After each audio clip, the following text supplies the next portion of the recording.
Good afternoon, and welcome to this edition of CPMG Studio Coffee Talk. This is me, Condo Plant Mama, Davita, back in the condo. First coffee talk ever in the condo. This is the place where I first began and developed my plant love, and it's so good to be back. I so love this space. It's just so full of light, full of energy. Hello, everyone. Thanks for joining. So just waiting for people to come on in. And my guest for today, Cory at Liqui-Dirt Founder, should be joining us shortly as well. And hello, Cory. Good morning to you. So it's morning time for Cory. It's in the afternoon for me. I'm in the East Coast and Cory is on the West Coast. And please send me a join request so I can bring you on in. We can get our conversation started.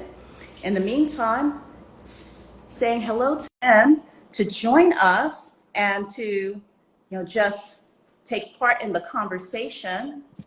How's everyone doing? Happy Saturday to you. Good morning, Cory. How you doing? Good. Good, good. I got my coffee all ready to go. All right. I'm just trying to get the whole camera thing working. Okay. So, not quite sure how to get it to do what it's supposed to do here. So, give me just a second. Okay. Just saying hello to a few friends as we wait for your setup to be fully set up. Let me So, see. I'm going to call out some friends who are joining us now. So we have Matt.Birdie.50 who is joining us. Art by Cleatris_studios is here as well. And we have Robert_1397. So thank you. We have Watchara Photo. I'm hoping I said it right. So I'm going to spell your account name. It's WATCHARAPHOTO. Watch our photo. Thank you. So glad that you're here. Welcome. We also have my friend Nicole, well.travel.where. She is tuning in. Good morning. Parkhurst Plants is here. We also have Lorna, Reader 42. Good morning to you both. Good afternoon if you're in the East Coast. Oh, you're watching while you're making breakfast. Perfect. Hey, that's what Coffee Talk is all about. It's nice when I can do a coffee talk a little later in the day because my West Coast friends can actually be up, moving about, enjoying their morning. A lot of times my coffee talks, which is usually a couple of hours earlier, is a bit early for you guys over on the West Coast. So I'm glad we're able to work this out. We have Aloha Girl Pottery. She's here with us as well. Welcome. She picked up some liquid dirt plant food last weekend. Good for you. You're going to love it, and your plants are going to love it. And we have Camille, Plant Blurred. She has joined us as well. Hey, Camille. So great to see you. Drinking a big cup of coffee. I hear that. So am I. So am I. I'm ready to go, especially for this conversation. Okay, so we're bringing Cory back in. Hello, Veg Girl for Life. Love seeing you. So great to see everyone here. Hey, Cory. Okay. I think I got it working now, sort of. I hope. People are streaming in. Let me see. I'm going to probably have to do it like that. Yeah, there we go. Okay. Perfect. Yes, so good morning to you. Good morning. Sorry, it's a little crazy right now, but I'm just getting this. I'm on a tablet because my phone, for whatever reason, doesn't want to connect to Instagram today. Oh, really? Okay. So I'm on a tablet. Okay. Well, I'm glad that we worked that out. I mean, Yeah. It looks like it's working perfect. Yeah, it should be okay. Great. So where exactly are you? Are you at the I'm in the store. So that's the store. Okay. Wow, it's big. That's a big Yeah. store. So we have, I mean, I could probably turn that way so you have something better to look at than this back here is behind this curtain. That's where like we do videos and stuff like that. Those are a couple of vivarium builds that we're working on for customers. Oh, it's beautiful. So just a few really cool things, but I mean I can probably turn everything this way so people could see that instead. Um, Give me 2 seconds. Let me figure that out. Hold on. In the meantime, while you're continuing to get yourself set up, just want to ask everyone here to please use the question sticker at the bottom of the screen to just submit questions that you have for Cory as we go through our Coffee Talk chat. And please do us a favor. There is an airplane sticker at the bottom of the screen as well. Please share this out to as many friends as possible to let them know that we're having this conversation and invite them to come on in and join us. This is a really, really special conversation. This is a big deal for me. I am a liquid dirt super fan. I have been using liquid dirt for all my plants religiously, every watering since January 1st, 2021. And I've just been pestering Cory with questions, with, just different, just different accolades. I was like, oh, Cory, I love this about your plant food. Cory, my plants are responding that way with your plant food. Cory, I need that affiliate code. And we'll talk about his affiliate program as well for those that are curious about that. It's like, I need that affiliate code so that I can spread the word and spread the liquid dirt love. So this has been a long time coming when it comes to Coffee Talk, because I'm not sure, Cory, if you recall, but I've been asking you about Coffee Talk from the beginning, probably well over a year now. I've been sending It's you true. messages. Like, I would love it if you can join me for a Coffee Talk. Yeah, definitely. And I do have my coffee here, and it's backwards, but Mine is too. What does yours say? mine says nothing messes me up more than Friday when it's Wednesday. Yes. Truth right there. So I drink my own concoction of coffee because I can't brew coffee here at the store because it gives Ryan heartburn when he smells it. Oh. So yeah, kind of weird. So I do instant coffee here, which don't crucify me. But I make it really, really strong. Like they say that you're supposed to add like a quarter teaspoon, but I add like 4 teaspoons. Oh. So it's really, really strong. Um, Now, and take it with cream, sugar. so I use coconut sugar. It kind Oh, of adds a wow. little bit of a nutty flavor to it, which is really good. And then I use a little bit of whole milk to top it off. Oh, that's interesting. I'll have to give that a try. It's really tasty. Oh, What and does your cup say? I've never heard of coconut sugar, so I'm going to have to check my Whole Foods. Where do you get yours? Whole Foods has it. Okay. All right. Yeah, Yeah. if you go down, usually it's in the baking aisle though. It's not like where the normal sugar is. You'll see it like where the agave sugar and all that stuff is. Hmm. Okay. Yeah, I'm definitely going to give that a try because I'm trying different things with my coffee as well. So my mug says plants are my friends. And this is a mug that I actually made with, I'm not only a plant lover, I am this DIY crafty, crazy person. So I Yeah, like to make my own stuff. So I decorated this mug. And on the other side, it says True Plant Love with my account name on it at Condo. that's awesome. Yeah, and that's awesome.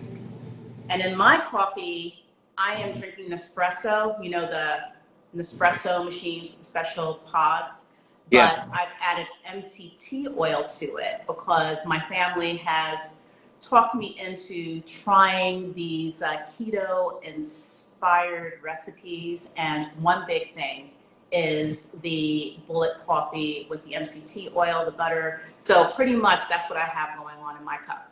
But I've learned to drink my coffee strong, black, without cream and sugar, hmm, because I hear that is the best, most, let's just say it's the most powerful way to have your coffee for the day. I, I yeah, have I have a goal to cut down on as much sugar as possible. And yeah. so far, it's been going good. Shocker, but that's pretty much my story when it comes to my coffee. Yeah, that's why I use coconut sugar, as it doesn't give you a glucose spike. So it reacts differently in your system than normal sugar does. So Oh, it okay. doesn't immediately turn to glucose and then suddenly give you a spike.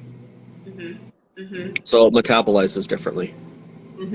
I'm definitely going to try it then, because that's the reason why I'm using MCT. It's so that it doesn't spike my insulin, and I'm trying to kind of do a reset with my like my biomechanism, so to speak. Yeah.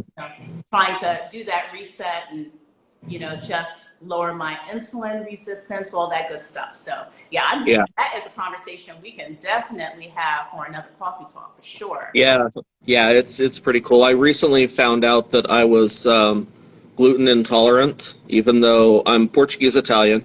And of course, pasta is kind of a big deal for me, and bread is a big deal. And I just wasn't feeling like myself. And I came back from Oregon after doing some work out there on the family farm that I have out there. And I felt like I was on my deathbed. So I decided, you know what, let's just go back to just eating nothing but raw foods, raw everything, and kind of reset myself. And then I went and I got tested for allergies and found out that I can't eat gluten, I can't eat oats, I can't eat corn, I can't eat soy, because they're all just major, major, major things for me. And I never knew it for years, and I kept wondering why I felt bloated and crampy and joints were. And I just figured, I'm getting old. I'm not a spring chicken anymore. But I was like, well, it's part of getting old, right? Well, no, it's not part of getting old. That's your body telling you, hey, there's stuff wrong. And so since I've gotten on, I guess, a mandatory gluten-free diet, but a little bit more extreme than that because of what I can eat. And I found that I feel like I'm 19 again, so it's kind of a good thing. Yeah. Even some of my gray hair is going away, which is weird. Really? Oh, Yeah. definitely. I mean, yeah. I mean, you can't really see it right now, but yeah, I've got the grays going. Hmm. If that's I know. working for you, yeah, I've definitely. I've been gray since I was 19. So Oh, since you were 19? since I was 19, yeah. Yeah, my my grays grandfather was went- completely white haired. Yeah, yeah. Well, yeah, I have some family members, younger members of my family, that are going gray in their 20s. Mine is a little more recent, but yeah, I've gotten to the point where I've decided, okay, it's time for me to embrace the change and let my hair grow gracefully. But now that you're saying that you're less gray now, that Yeah. made some tweaks to your nutrition, which Hmm. actually is the perfect segue to our conversation for today. Plant Yep, food. exactly. And, that's something that I am most definitely intrigued about. So there are Yeah. some questions that we have already. I know that I Yeah, have we like do. a whole list of questions for you. And Yeah. once again, whenever you need for us to, shut down the conversation, bring it to a close, if you have a hard stop, just let me know, because as you, and I'm sure everyone here who already knows about my love and fascination with liquid dirt knows, I can go on forever and ever, and I have on Coffee Talks. So you have my questions. I have my questions right here, but I'm going to give the floor to those who are joining us, because since they have been so generous with their time, just joining us today and hanging out with us for a few minutes this early Saturday morning, afternoon, I'm going to hand the floor over to them. And, just have our community that's joining us have a direct dialogue with you on questions they have about liquid dirt. So the first question is from my girl, Camille. You know Camille, plant blurb. Yep. So she says, I love liquid dirt. So do my plants. I still have my original nano pouch. That's beautiful. What is the shelf life of the concentrate? So, liquid dirt. Okay, so we have to kind of clear the air about plant nutrition to start with before we can talk about how long it lasts. Okay, so fertilizers and chemical derivatives and 95% of what's out there on the market right now they all have shelf lives. And the reason why they have shelf lives is they are not built through an elemental process. So everybody knows about NPK, so the three magical numbers that supposedly make plants grow. And I say supposed because just because a plant grows doesn't necessarily mean it's healthy. And so when you look at shelf lives of nutrients that are out there on the market, it's because they are not a processed, biologically processed product. And a lot of them are chemically based, and chemicals do have a shelf life, and their shelf life is dependent upon the chemical reactions that happen between the different components. So as they sit there, then they start to combine and manipulate in different ways. And that can be counterintuitive of growing plants. And that's why a lot of fertilizers say use within 3 months or use within 90 days of mixing or all of that. Now, Liqui-Dirt is completely, totally 100% different from that. And the reason why is I mine, harvest, and grow everything that goes into Liqui-Dirt. Every single thing. That means off of my farm, I make all the food that I feed to my animals. So I have chickens and I have rabbits and I grow the crickets and all of that stuff that's part of Liqui-Dirt. Now, we don't grind up crickets and put those in there. I just want to be clear on that. We just use their poop. So it's called cricket scat or cricket frass. And so when I'm feeding those animals, I'm feeding them a very specific diet. And I'm feeding very specific species of animals because of their digestive process. And so when we get all of those raw things and we get them all individually componentized, then we take all of that and we put it through a 40-stage 5-year biodigestion process. And that's all done through microbial indexes and other processes that I use to develop Liqui-Dirt. So some of those are just simple fermentation, like how they make beer, and I make that reference on my website. And that's because the process is so different and unlike anything that's out there. I have to use something that's close enough to say, hey, how is Liqui-Dirt even made? Like, put it into a concept that most people can understand. So if you look at it, you can make bread and you can make sourdough bread. They all use the same components, but sourdough bread tastes differently because the start or the batch has been let age. And so then you have yeast that starts to do their thing. So they poop and pee and they do their little thing, and it makes the bread taste differently. And there's nothing wrong with that. It's just a biological process of taking yeast, and they start consuming the gluten and turning that into glucose and eating the glucose and the sugars that are there. And they start doing their little thing, and they start burping and everything, and that's what makes bread rise, is the gas that they produce from consuming the glutens and the sugars that's in the bread. And so that gas that comes off of it is carbon dioxide. And that carbon dioxide is what makes the breads rise. It also gives bread its distinctive flavor. So if you take yeast out of bread, it won't taste the same. If you take certain components out of bread, it won't taste the same. Well, or it won't rise, or it won't brown, or it'll just be gooey. So all of those things all come from bacteria. And our whole life is surrounded by bacteria. And so putting Liqui-Dirt through a bacterial process and breaking it completely down to its raw elemental state, elements never go bad. When was the last time somebody put an expiration date on your gold ring? Gold is an element. Platinum is an element. Steel is an element. Now, steel rusts, and the reason why it rusts is because of a bacteria that starts eating the iron. And that's what causes rust. Rust is a natural process, but iron is always iron. Even after the bacteria have digested it, broken it back down, you can gather up those elements again and re-pour it, and you have iron again. That's why you can take a rusty piece of metal, melt it down, and make another bar of iron out of it. So you have to add more components to it. I mean, there's other ingredients that you have to add to make it again because certain elements have been removed. But that's also part of how Liqui-Dirt works, because I call it the X factor. And if you look at nutrition as what is the X factor, then you know something is always being removed. So your X is a removal. So I've been in the industry over 30 years, and prior to that, I just grew up in the dirt. I've always been a farmer. My family's always been farmer. My heritage behind me, the Sackets, across the frontiers and everything, I'm a direct relationship to some of the Sackets that you read about in like the Louis L'Amour book series and stuff like that. So we've always been frontier people.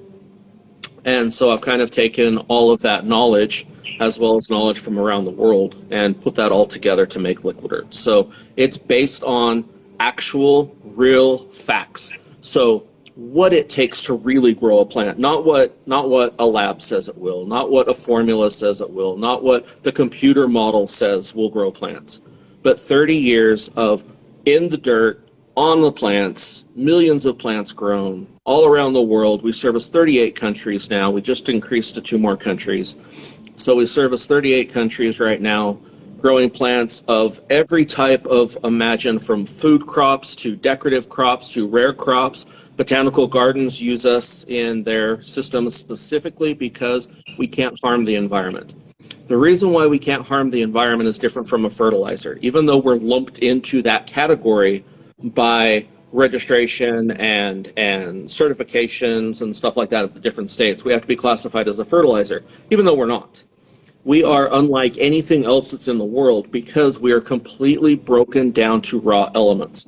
So raw elements and vitamins, essential nutrients, and we have the microfauna that has to go in to support the root systems. We also have all the bacterias and the microfungi in there. So NPK ratios are a lie. And I know we're probably going to get a lot of people go, oh my gosh, no, no, no, no, no. But NPK is a lie. And here's the reason why.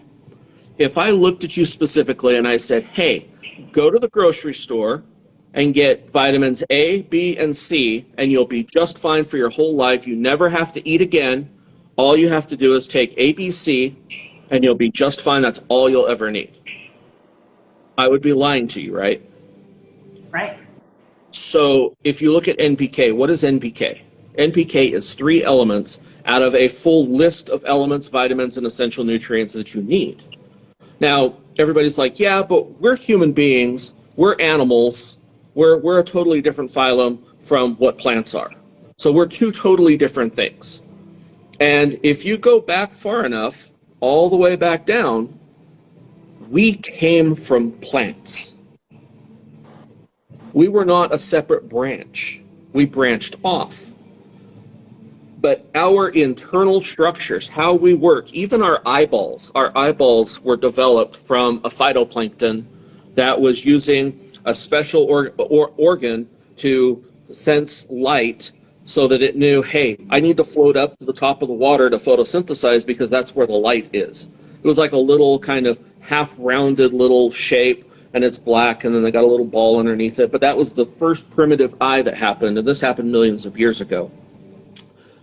So even our eyes came from plants, so that we can even see the world. So if you look at our life, and you look at what it takes for us as a complex microorganism, because we're nothing more than just little bitty cells that have all decided, hey, let's form a partnership, and let's get together, and let's build this together. Let's make a home for all of ourselves, and let's do this. So simplistically looking at things, if you take it and break it all the way back down to the start point, and then you build from there, you can get rid of all the misinformation, all of the misguidance, and all of that stuff that's out there, and look at it from one fact, take that next step to the next fact, to the next fact, to the next fact, and start building from there. So a lot of people don't realize that everything that is us is also our plant. So they need all the vitamins, all the nutrients that we do. 18 essential elements and nutrients. That's why I have the power of 18. That is life. That's how DNA is made. That's how RNA is made. It's all the elements coming together. And elements never, ever go bad. They can change form. They can combine with others. They can create new ones. And you can create different building blocks. That's how we're formed, is different elements that have combined together and made cells, and then we keep replicating up, and one cell turns into another, and pretty soon, here we are, poof, a human. But it takes those elements, And that's why Liqui-Dirt is so different, and that's why it doesn't harm the environment, and it can't harm the environment. You can't use too much Liqui-Dirt on your plant because your plant will only metabolize what it needs to. And I say metabolize and not digest, because Liqui-Dirt's already pre-digested for your plants. That's why it works so well for cuttings. I mean, it'll force a cutting to throw out roots faster than anything else that's out there, and I can stand on that because we've done so much testing with that. Now, there is kind of like a teeter-totter seesaw there, right? Because if you add too much Liqui-Dirt to your cutting water, your plant will never grow roots. Because it absorbs right through the cells of the shaft of the plant or the stalk of the plant or the leaf cutting that you put in there. It'll absorb right into it. Exactly. Yep. Yeah, so this is a propagation of, I think this is my philodendron brandy, or pothos brandy, and I decided to propagate it because the plant itself, and congratulations for pretty much answering any question that anybody would ever have about your product within the first 10 minutes of our conversation. So thank you for that. One of the points you made is that just because a plant is growing doesn't mean that it's healthy. So right. I was having some struggles with my plant, and I decided to just chop it up and put it in water. And yep. It's not only growing roots. You see that? It's growing leaves. Leaves. Yep. In the Liqui-Dirt water. Yeah. I was so fascinated with this. Like, I no longer have any interest in putting you in a pot of soil anymore. I just want to see you grow in this vial as kind of like a science experiment. It's just so fascinating. Yeah, and the thing about longevity, right? It doesn't matter what concentration you make Liqui-Dirt in. It can't burn your plants because it's not a fertilizer. It's elements. It's vitamins.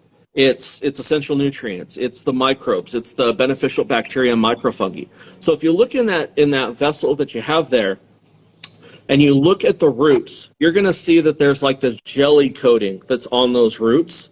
It's kind of like a slime that's there. Right. That is what keeps your plant from getting root rot. So that is bacteria that have all decided to come together there, and we can explain why. But the reason why that they're there is to form the immune system for your plant. So that slime there prevents root rot, and it prevents your plant from becoming ill. So if you don't have the right microfungi and you don't have the right bacteria inside your soil, your plants won't be healthy regardless of how much NPK you put on them. See, a lot of you can see the little slime that's on there. Especially with the root rot, because it's like, well, how is the plant not rotting in the water? Exactly. Yep. So when people try and compare Liqui-Dirt to, say, Super Thrive, because that's like what people seem to want to compare us to all the time. Super Thrive is made from kelp. Okay, kelp is a great thing. I have kelp in Liqui-Dirt. Okay, that's one component in Liqui-Dirt. I have 18 others. So, 17 others, because kelp is one of the ingredients. But I have 17 other ingredients. Why do I have those? So if kelp was so great, that's all we'd ever have to use, and everything would be made out of kelp. Kelp is great for raw vitamins. Kelp is great for some of the elements and some of the minerals, but it's not a full answer. It takes more than one component to grow plants and to make them completely healthy. So I equate this to one simple thing. There's a lot of farmers that I've had to re-educate on the principle of using fertilizers. And I'll pose this question to you and the community, because I'm so glad that they're here for this coffee talk. And I don't really get a chance to give talks like this very often, but I really like to. So I equate this to like a cattle ranch. And everybody has heard steer manure is absolutely the most great thing to put on your gardens and your vegetables, and oh my gosh, it makes everything grow so well. That's a fallacy, and I'll explain to you why.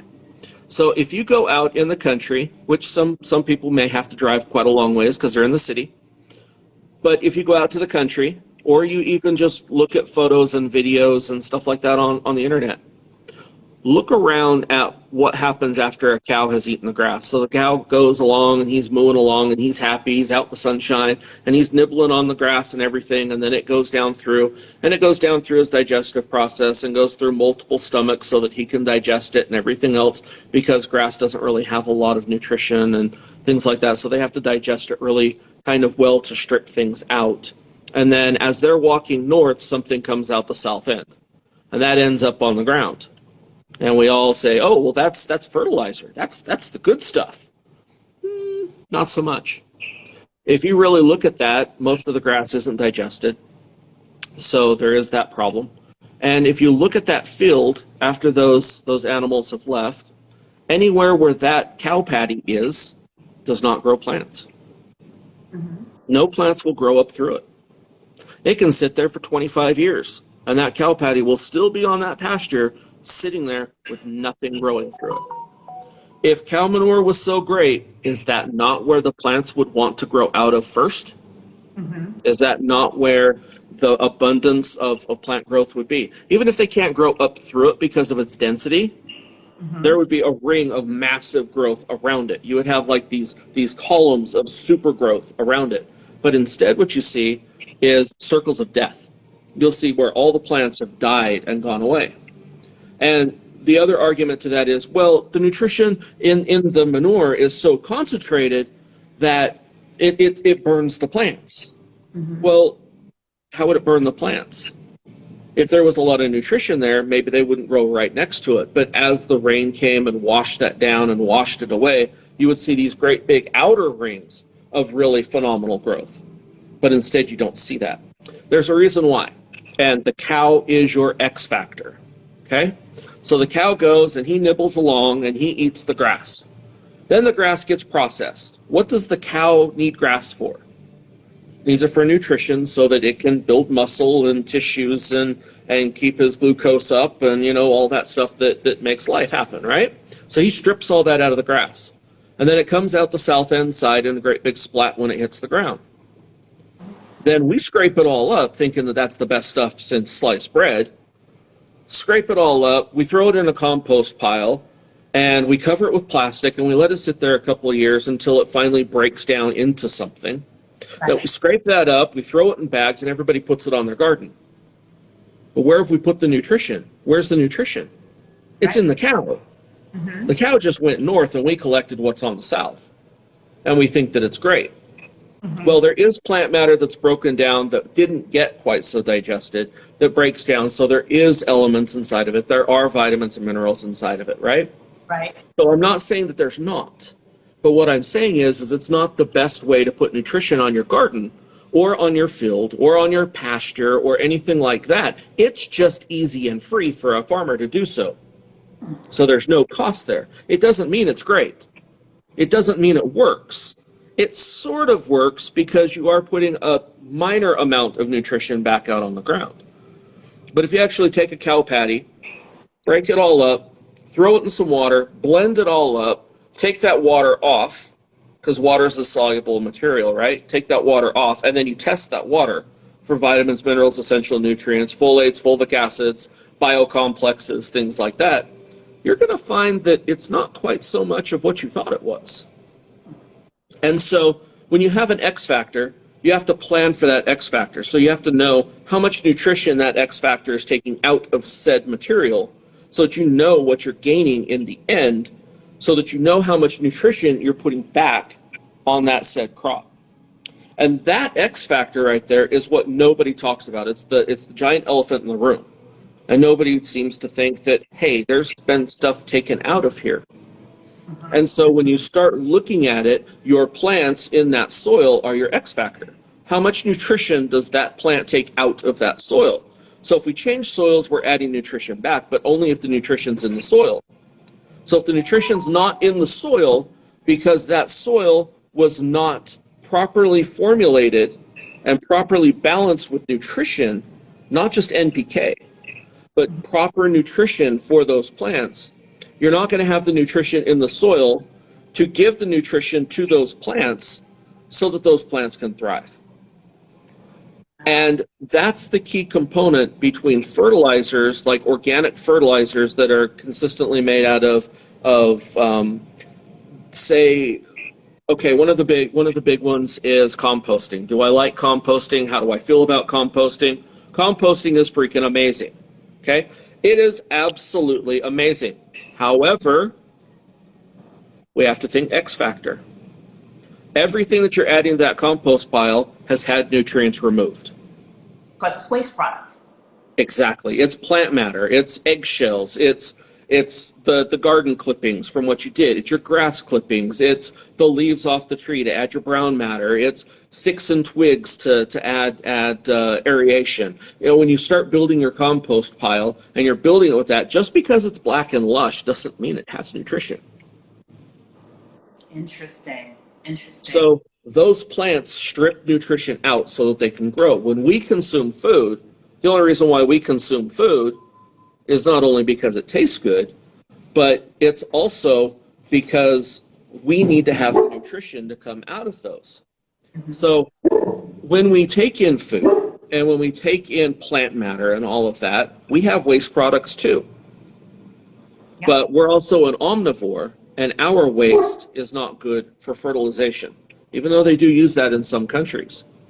And because our digestive system is different from herbivore digestive systems, you don't want to use any type of carnivore or omnivore waste product for food preparation or food growth, because there's certain types of things that can be passed along. Salmonella is one of them.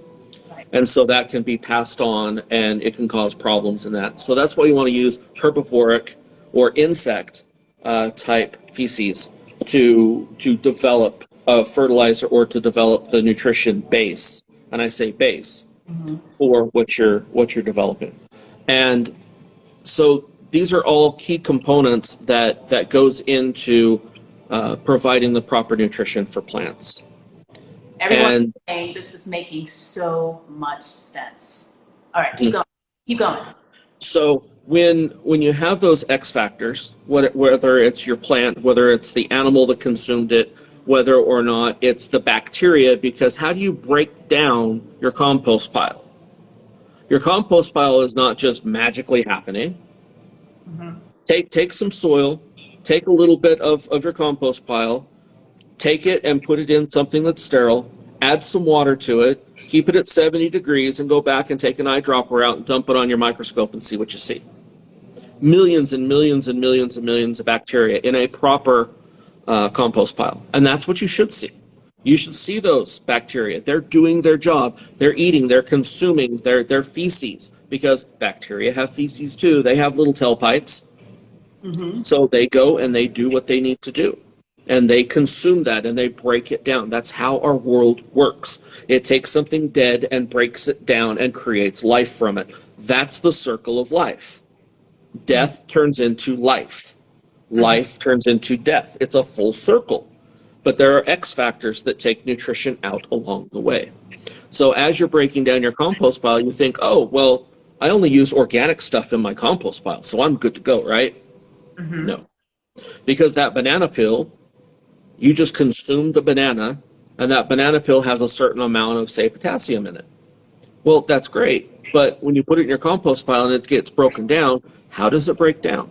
All the bacteria are consuming a certain amount of that potassium when they eat it. So that pure when they break it down. Significantly reduced. Okay, gotcha. So every step has an X factor. That's just how the world works. Now, the calculations for that, I can fill a blackboard with to show you how you figure out how each X factor takes those elements and takes out what they are and what the elemental path is at the end.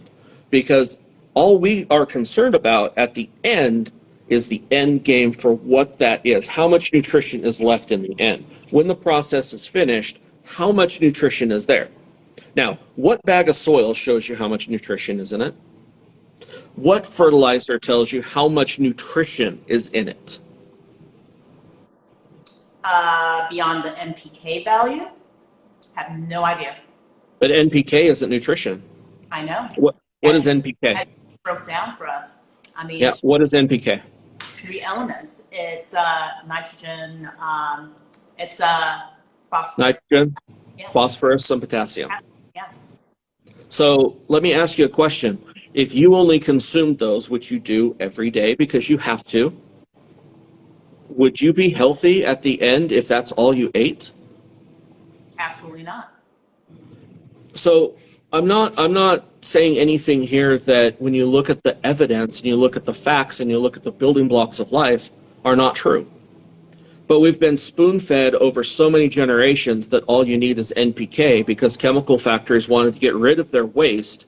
And instead of paying the EPA fines and stuff like that for getting rid of all of their toxic waste, they decided to say, hey, let's strap it with an NPK ratio because there is these elements in here, and let's spread it out across the land in a minute amount so that we're just under the thresholds, and we will get rid of all of our waste really simple, and we don't have to pay anybody, and in fact, they're going to pay us to take our waste off our hands. Mm-hmm. Wow. So most fertilizers are made from chemicals. And what is 95% of all chemicals? They're oil-based. Mm-hmm. They come from crude oil. Now, crude oil is broken down plant matter and thousands of years of stuff and animals and plants and all the different elements and ground up rock and all this stuff, right? That's what oil is. And because there's so much methane and other components that's in it, and we can get into a whole list of what's in oil, but that's not the conversation. But we can brew that down and we can filter it out and we can make other products out of it, like plastics and petroleum and all of those things. But then there's some stuff we can't quite get rid of. And what do we do with that? Well, we dry it out, we bleach it, and we slap a label on it and say, hey, it's a fertilizer. Let's grow plants with it because it has NPK. And guess what? We can teach everybody that NPK is all you need for your crops, and you'll be perfectly fine. Here you go, and have at it. Watch it grow. Yeah, pretty much. That's the point that you've been making all along. Just because you have some kind of a chemical compound, whether it's chemical or organic, that is designed to help your plants to grow bigger, doesn't mean that the plant's truly healthy. That's right. So we can be what we would perceive to be healthy, and we get up in the morning, we brush our teeth, we comb our hair, we take a shower, maybe not in that order, and then we get off and we go to work and we have our full day and we come home, we play with the kids, we read a book, we check our Instagram, and we go to sleep and we do it again the next day, and we eat food along the way. Is that food nutritious? Is it healthy? Well, we get up every morning and we go and we do our thing and we do our routine and we all that, and we think we're okay until suddenly we're on a stretcher with a heart attack or a blood element or a disease or a bacteria or a virus, or it makes us sick or something like that. But if we had a strong enough immune system in our bodies, maybe we wouldn't have gotten sick. But our immune system is a direct relationship to the amount of nutrition that we have in our body. So when you look at cancer, cancer is really hard to stop because cancer is our own body. It's our own cells. And that's why it's so difficult to say, hey, let's just make a vaccine for cancer and we'll be all set. Well, you can't because you're making a vaccine for your own body.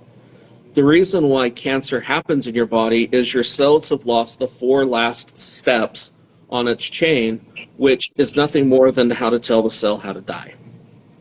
So your cell will replicate a certain amount of times before the switch flips and says, hey, you can no longer replicate because you don't have the proper nutrition. So it's time for you to pass on, and we'll just put somebody else in your place. It's like retirement. So if you don't have the proper nutrition when your cells replicate, you're replicating a defect every time those cells replicate. So pretty soon they're going to get to a point where something is missed. And when cancer misses the step of your cells to die, 1 becomes 2, 2 becomes 3, 3 becomes 4, and pretty soon you have these masses. So that's a very simplistic thing. And I know that there may be some doctors that's going, oh my gosh, that's so simplistic. That's not how it works. But I'm talking simplistically because I can get really sciencey if we need to. But let's just keep it simplistic. Well, so let me pause you right there. Just wanted to show you something while I'm here in the condo. So my brother, he is, compared to me, he's relatively new at Plant Parenthood, but he's been doing amazing. And the one thing that is special about his collection is that all of his plants are powered by liquid dirt. when I gave him plants to start, you know, just growing in his collection, I also shared my liquid dirt with him. And there is a plant here in the condo that I want to share with you. And it's just been growing in liquid dirt. Pretty much all he's been using with this plant. So I'm just going to bring this over here. All right, so that philodendron Xanadu. Yeah. And a bucket. So let's see, will this stretch over? Okay. Yeah, 5-gallon bucket and some leca. Yes, and some leca. He has an air pump that just pumps the liquid dirt water through the leca. And if we could just lift that up so that people can see the roots on this plant. This is Leroy, everybody, by the way. Hi, Leroy. That is awesome. Yeah, look at those roots. Yes, yes. But I also want you to see something too, because if you look at that root mass and you look at the size of the plant, if you look at a normal plant that's not grown in liquid dirt, you would have twice as much root system as you would right there. Now, the reason why that's important is because you're getting so much nutrition into that plant, it doesn't have to waste its energy on making more roots. So it can get the work done on less roots. Wow, and that's one of the reasons why I've always marveled at plants that just grow so much foliage, but they have a light root system. Fiddle leaves, for example, are like that. I'm always amazed whenever I repot a fiddle leaf that's been growing, and there's hardly any roots in there. Same with monsteras. Thank you. Yeah. Yeah, thank you. That's awesome. Yeah. Yeah, I mean, so many examples in this condo. And see, what's different with me and my brother is that I am one of those plant parents that kind of hovers over my plants. You know, you just like, you know, I just wait for it to get bone dry and then I water it. So he just watered this pilea that I gave him a couple of years ago that's just grown massive. And yeah, liquid dirt. It's just like, okay, I just water it and, you know, I just forget it, you know, live my life. And that's he likes to leave the plants to do its own thing. Yeah. And, you know, people will look at my label and they'll go, oh my gosh, you have poultry litter, you have bat guano, you have cricket scat, cricket frass, you have all these poops in there. It's gotta stink. It's like, oh my gosh, it has to. Well, no. And that's because of our process, because of the 40 stages of biodigestion and the minimum of 5 years that we put it through. So it's elements. So if you sniff your wedding ring, it'll probably just smell like your finger. Metal has its own smell. So if you smell like raw steel, it kind of has its smell. But liquid dirt doesn't have an odor because it's elemental. And it kind of, if you smell it, it might smell like dirt or it might smell like something like that, but it doesn't smell like a chemical. It doesn't smell like fish, like fish emulsion, and that's a whole other category of no-nos is fish emulsion. Ugh, I couldn't do it. I tried watering plants and fertilizing plants with fish emulsion, and the smell just turned me completely off. But don't want to skip over the question that we have that is at the bottom of the screen now. This one is also from Camille Plant Blurred. How did you come up with the liquid dirt plant food formula? Well, that's a long thing. So when I was really little, I grew up on farms. So I grew up with farmers growing alfalfa and crops and grains and stuff like that. So I was in the farming community. And I kept noticing that they had failures in crops and stuff just wasn't looking right. And the talk around the table was, you know, maybe I'll fertilize more next year, or, you know, we didn't get the water that we needed, or we didn't get the rain, or, you know, there was any numbers of talk, and it just started me thinking. And so my grandmother always grew a really beautiful garden, and she always used chicken manure on her garden. But she always said, you can't use chicken manure directly. You got to let it sit there for 2 or 3 years so it's not hot. So then you can put it on your garden and it won't burn your plants. And I was thinking, hot? It's not hot. Why is it hot? So this all started me thinking. So I looked at what she did, and she always had a fantastic garden that happened every single year. And she used these components. She used rabbit manure, she used chicken manure, and she would blend that together and let it sit there on compost. And then she'd put that out on her garden. And she had these 4 batches, and she did it once every 4 years. So every year she'd put it on her garden. So she had a batch that was going every so often. And finally, I was talking to her about it, and she said, "Well, this is just how we've always done it." And I said, "Yeah, but why?" And she said, "Well, because it works." And I said, "Well, what about cow manure?" And she said, "Oh no, never going to put cow manure on my garden. It doesn't work. It's just no."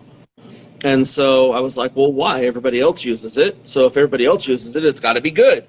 And so then I started educating myself through a whole bunch of books when books were a real thing, when you could actually turn a page and feel it in your fingers. And so read a lot of books and a lot of research on it and a lot of really old books about plants and how they worked and cells and stuff, and it got me really thinking. So as I was growing up through junior high and that, I did a lot of science experiments with growing plants in a lot of different medias and a lot of different ways, and only growing them with one element, or only growing them with one vitamin, or only growing them with a combination of vitamins, or only growing them this way. So I did a lot of science. I was kind of one of those geeks that always hung out in either the art department or the science room. That's where I was.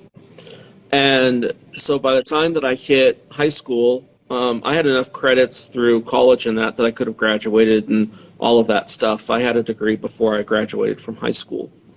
And it was just a lot of work. And so finally I was like, you know what? I want to go see how plants are grown everywhere. So I left for 2 years and I toured the world. I didn't go to see the sites. I didn't go to see the tourist traps. I went to the impoverished places I could possibly find. How are you growing food on some of the worst soil, the worst areas, the worst environmental conditions? How are you growing food to feed your people? And I went to a lot of different places and found a lot of different ways that they were doing it. And then I took that knowledge and came back and I basically went to work.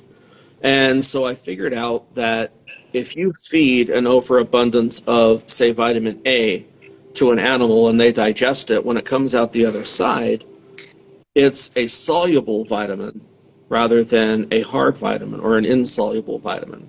Insoluble just necessarily means that it can be absorbed through the water chain and be absorbed at a cellular level, if the particulate's small enough. So then I figured out, well, you know, I need to know what different bacteria and stuff do when they eat it and consume it. So then I started working on a whole bunch of different bacterias, and you make connections with people around the world, and you start talking to them about what you're working on, and you start using their knowledge as well. And then you start passing on your knowledge to them, and you become this big information hub and development system. And pretty soon I started making the raw components to Liqui-Dirt and started figuring out how to do this and what animals were best. So like my rabbits, for instance, I don't use Rex rabbits because Rex rabbits have too high of ammoniates inside of their feces and their urine to be able to use them. So you can't use Rex rabbits. You can't use the little fluffy guys. They don't have a good digestive system and they don't break things down appropriately. So Flemish giants are what I use for my rabbits. And they're very specific because of their digestive system. They're originally they're all over in their natural habitat, but they digest very specifically, and they leave certain elements in their feces undigested, but basically filtered is the best way to say it. And so those raw elements are very easy to separate out in the chain. And when I apply certain bacteria to eat that, they combine them in a different lattice structure and a different molecular size, so that they will actually bond with other bacteria and carry those to the root column so that they're actually absorbed at a higher level. So there's a lot of science that goes in behind it. I have my own lab. I have my own electron microscope. Every single batch that leaves Liqui-Dirt, I put through a special scale, and I look at it through the electron microscope. And the reason why I do that is I have to see how small everything is and make sure that that lattice structure is the exact same. Not just partly the same, not just 95%, but 100% the same. So the reason why that we've been doing this for 30 years and we've had such good success is every bottle that leaves Liqui-Dirt is the exact same as the one before. So elementally, right? There are always minute variations, but we're talking about the elements and the things that's going to benefit your plants. So moisture content, things like that, that's always going to vary just a little bit depending on humidity and stuff. So if you want to get to the real nitty gritty of it, yeah, there are some minor differences. But as far as what makes Liqui-Dirt and how it works with your plants, it's identical from batch to batch, from bottle to bottle. I have some batches that are 20 years old that I still won't release because I'm still tweaking them to get them exactly there. And I have some batches that on year 2, they're perfectly ready. I have some batches that are ready to go in 6 months. They still go through their full 5-year process, but their elemental chart, their vitamin chart, are ready to go. And as I develop Liqui-Dirt, I'm always coming up with different ways to make Liqui-Dirt better.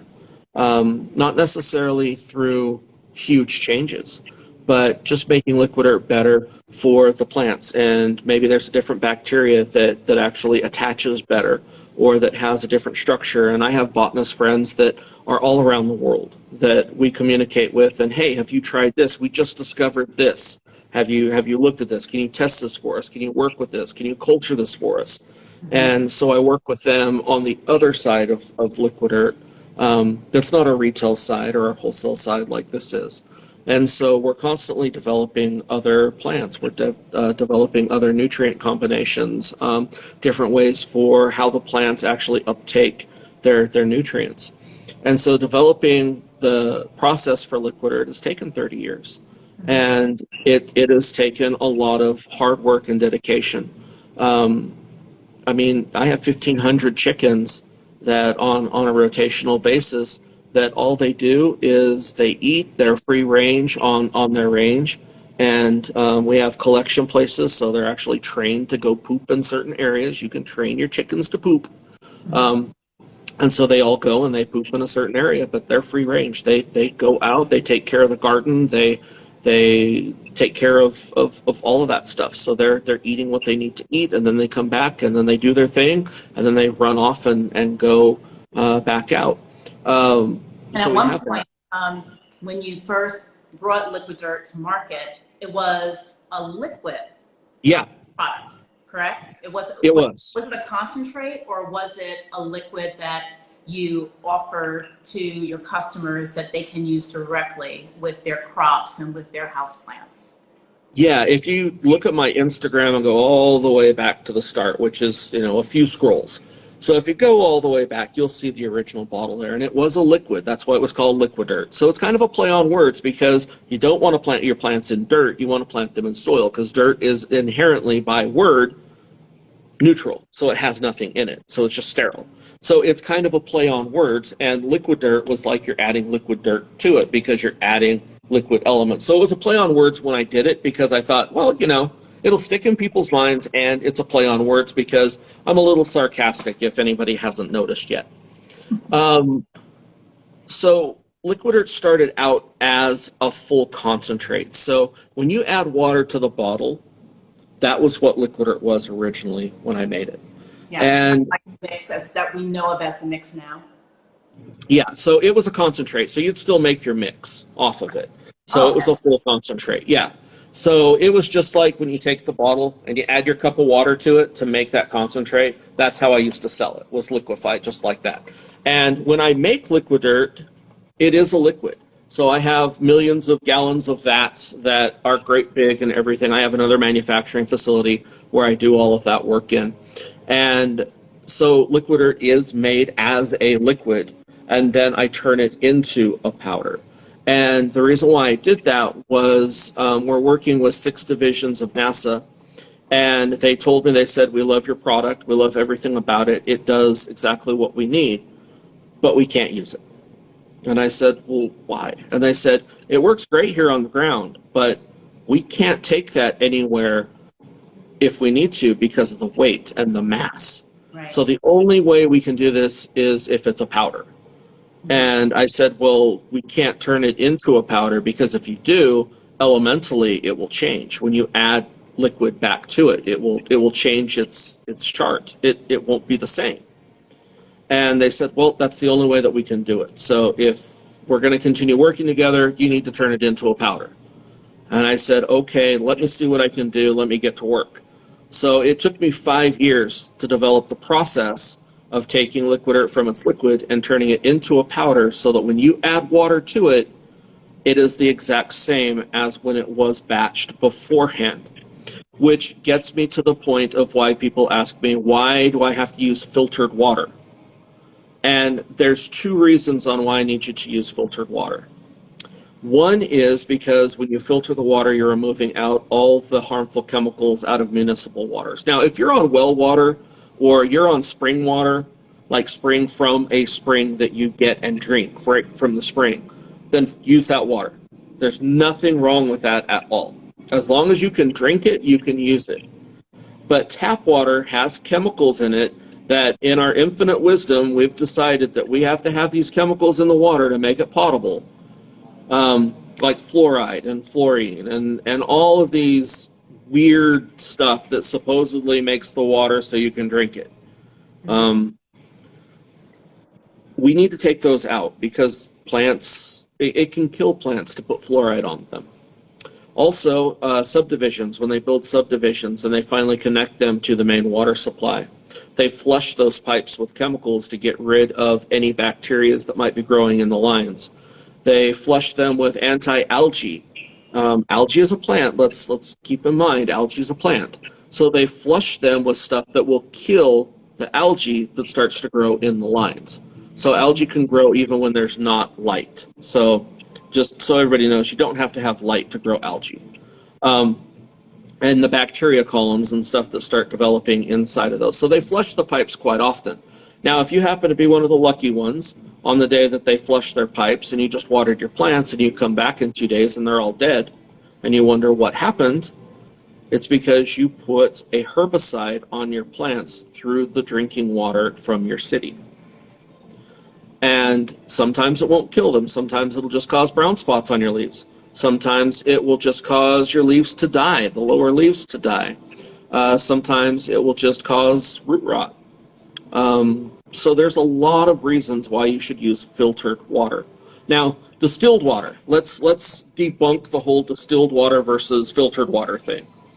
Okay, distilled water is really good for medical equipment. It's really good for like CPAP machines and all those other types of things that require water that we don't want to have a buildup of minerals on. So when you look at an old shower head and it has like the white little crusties on it, so it's calcium, magnesium, stuff like that. And we can put vinegar, like stick your shower head down in a thing of vinegar and then magically it comes out and it's perfectly clean. You can put it back up again, right? So in the water systems, when you distill water, you heat it up. So all you're taking out of that is the water, and we're leaving all the mineral base behind. So if you boil a lot of water in the same pot, you're going to see those minerals start to happen. And if you look at hot springs, you'll see hot springs are nothing more than mineral bases, like a real hot spring, right? Not those fake ones that they put cement around and all that stuff, but like a real hot spring. And all those minerals and stuff that you see are because the water's being boiled off is steam, and all those minerals are staying collected and they're building these chimneys and stuff and all of that. So that's how that works. So when you look at that, what happens is you actually imbalance the ions in the water when you heat it up to a certain point where it boils. You change the ions so they repel the minerals. Doesn't hurt the water, doesn't change the water, it's still water. There's nothing about that. It's still water, but it will repel the elements. And it's because you change its magnetic adherence. So instead of it bonding with those like water's supposed to, it forces it away. And so when you add distilled water to a nutrient solution, you're constantly forcing all the nutrition away. When you add distilled water to your plants, you're forcing all the nutrition away from the roots. When you drink distilled water, and that's why it even said, I don't know if it still says on the packaging or not, but it used to say not for human consumption. I remember that. Okay, and the reason why is if you drink nothing but distilled water, you will become completely element-free in your system. You'll have osteoporosis, you'll have all these problems because it's washing the nutrients out of your system. And it does that because it's just like little magnets, right? So the whole reason why everything is connected is magnetism. Okay, at its raw and the most simplistic term for it is magnetism. The reason why we have elements that connect is positive and negative ions, right? And all of those things connect everything together and they build these great big lattices, and pretty soon you have a cell and now you have a human, and here we are talking about this on a coffee talk.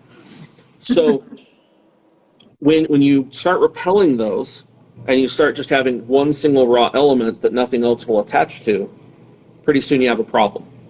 So that's why I always say don't use distilled water to water your plants, don't drink distilled water, and don't use distilled water in Liqui-Dirt. Because all you're doing is taking two magnets and putting a south pole and a south pole together, and no matter what happens, those two south poles will not connect. Wow. Okay? So everything in elements, everything in biological, everything all comes back to positive and negative ions that want to attach. And when they attach, they make friends, and then they start developing everything else, and you start forming these lattices and these concentrations and these elements. These elements turn into all the other building blocks of life. How do you filter water? So any filter will do. For municipal waters, because they do most of the work at their plants, most of the work's already been done to you. But the thing that they do is they add chemicals to it, so when it gets to you, supposedly it makes the water fresh. But if you strip those chemicals out, your water's pretty good to go. So, excuse me. So just a Brita pitcher filter is perfectly fine.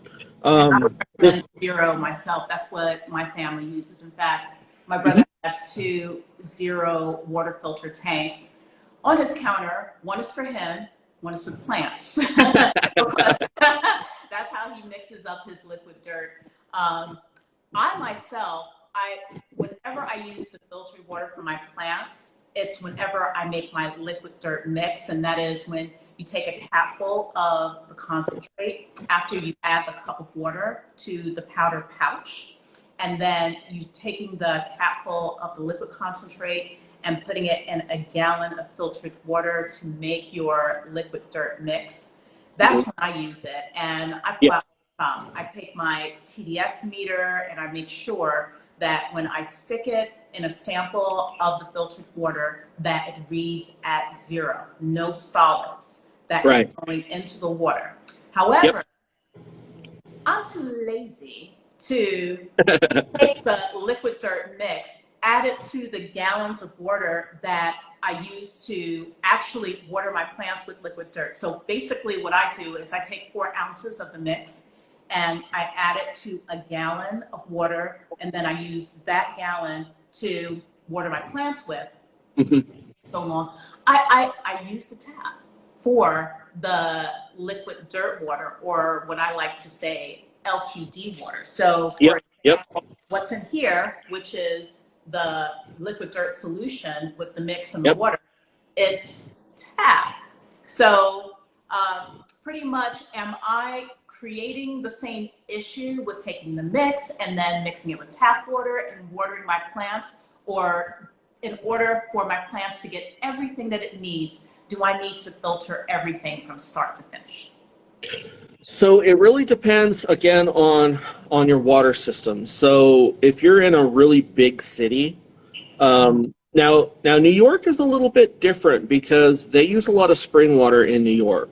And then they send it up to the roofs in the great big tanks, and it sits and it settles and it airs out, and then people drink it from there. So New York is a little bit different because of that. Brooklyn is good water in Brooklyn, but I'm not. I'm in the DC area. I'm in Maryland. And so it really depends. So if you're, say, down south, they use a lot of spring water. They use a lot of filtered rainwater. It really depends on your municipality. Like here in Utah, I would never, ever, ever, ever use tap water in any sort to water my plants with. It is so laced with heavy elements and chemicals and recycled everything in the water, and pesticides are in the water. And it's not because they're not doing a good job at purifying the water. It's not any of that. It's just that those things in the filtration systems that they do gets past it. So I always recommend everybody just get a really cheap RO. You can get them. They're 3 little chambers. You can bolt them on underneath your sink. a little spigot on the top, and you change your filters once a year. RO systems have gotten really cheap. You can pick them up for $50 off of Amazon. I mean, they're really cheap. It's not rocket science here. It doesn't have to be anything outlandish. And so a cheap RO system, bolt it on, screw it on, and you have your tap and use that. And just use that for your plants and your drinking water. It'll only help you, and it'll help your plants. Brita pitcher filters, you know, they're $30, I think, now, or they might be a little bit more because of everything now. But change your filter twice a year, write plants on it, use that for your plants. Use the pitcher to water your plants with. Don't run the Liqui-Dirt through the filter side. Open the container and add the filter, add the Liqui-Dirt directly to the water inside, because you don't want to filter out your Liqui-Dirt, right? So add that to the water underneath, and then just go water your plants. When we say on our bottle about adding 20 milliliters on each plant, it's just so that we make sure that you understand how little it takes to put on your plants. Because I don't want you to waste your Liqui-Dirt, because plants will only absorb a certain amount. So if you do put a whole bunch on there and you put more water on there, it's just going to wash out into your tray. And there's no reason to waste it. I want you to get as much out of it as you can. And so when I say 20 milliliters per plant, that doesn't mean that you have to go through with your little cap and go 20 milliliters on each plant. But you know, on your gallon watering can, you know about how many plants you go and do. So add 20 milliliters per plant to your mixing water that you're watering your plants with, put it in the water and go water your plants. Make it one job, make it really easy. You can't go wrong with Liqui-Dirt. If you take and put a cap full of the concentrate right on your plants, it's not going to hurt them. Of course, you've wasted a lot, because that's 233 applications in most people's eyes, is one capful, one little capful of concentrate into a gallon of water. And you can go and water 233 plants with it. So one bottle of Liqui-Dirt is 6,400 applications. Now, if you have on average 15 houseplants, that's 5 years you're going to get out of this bottle.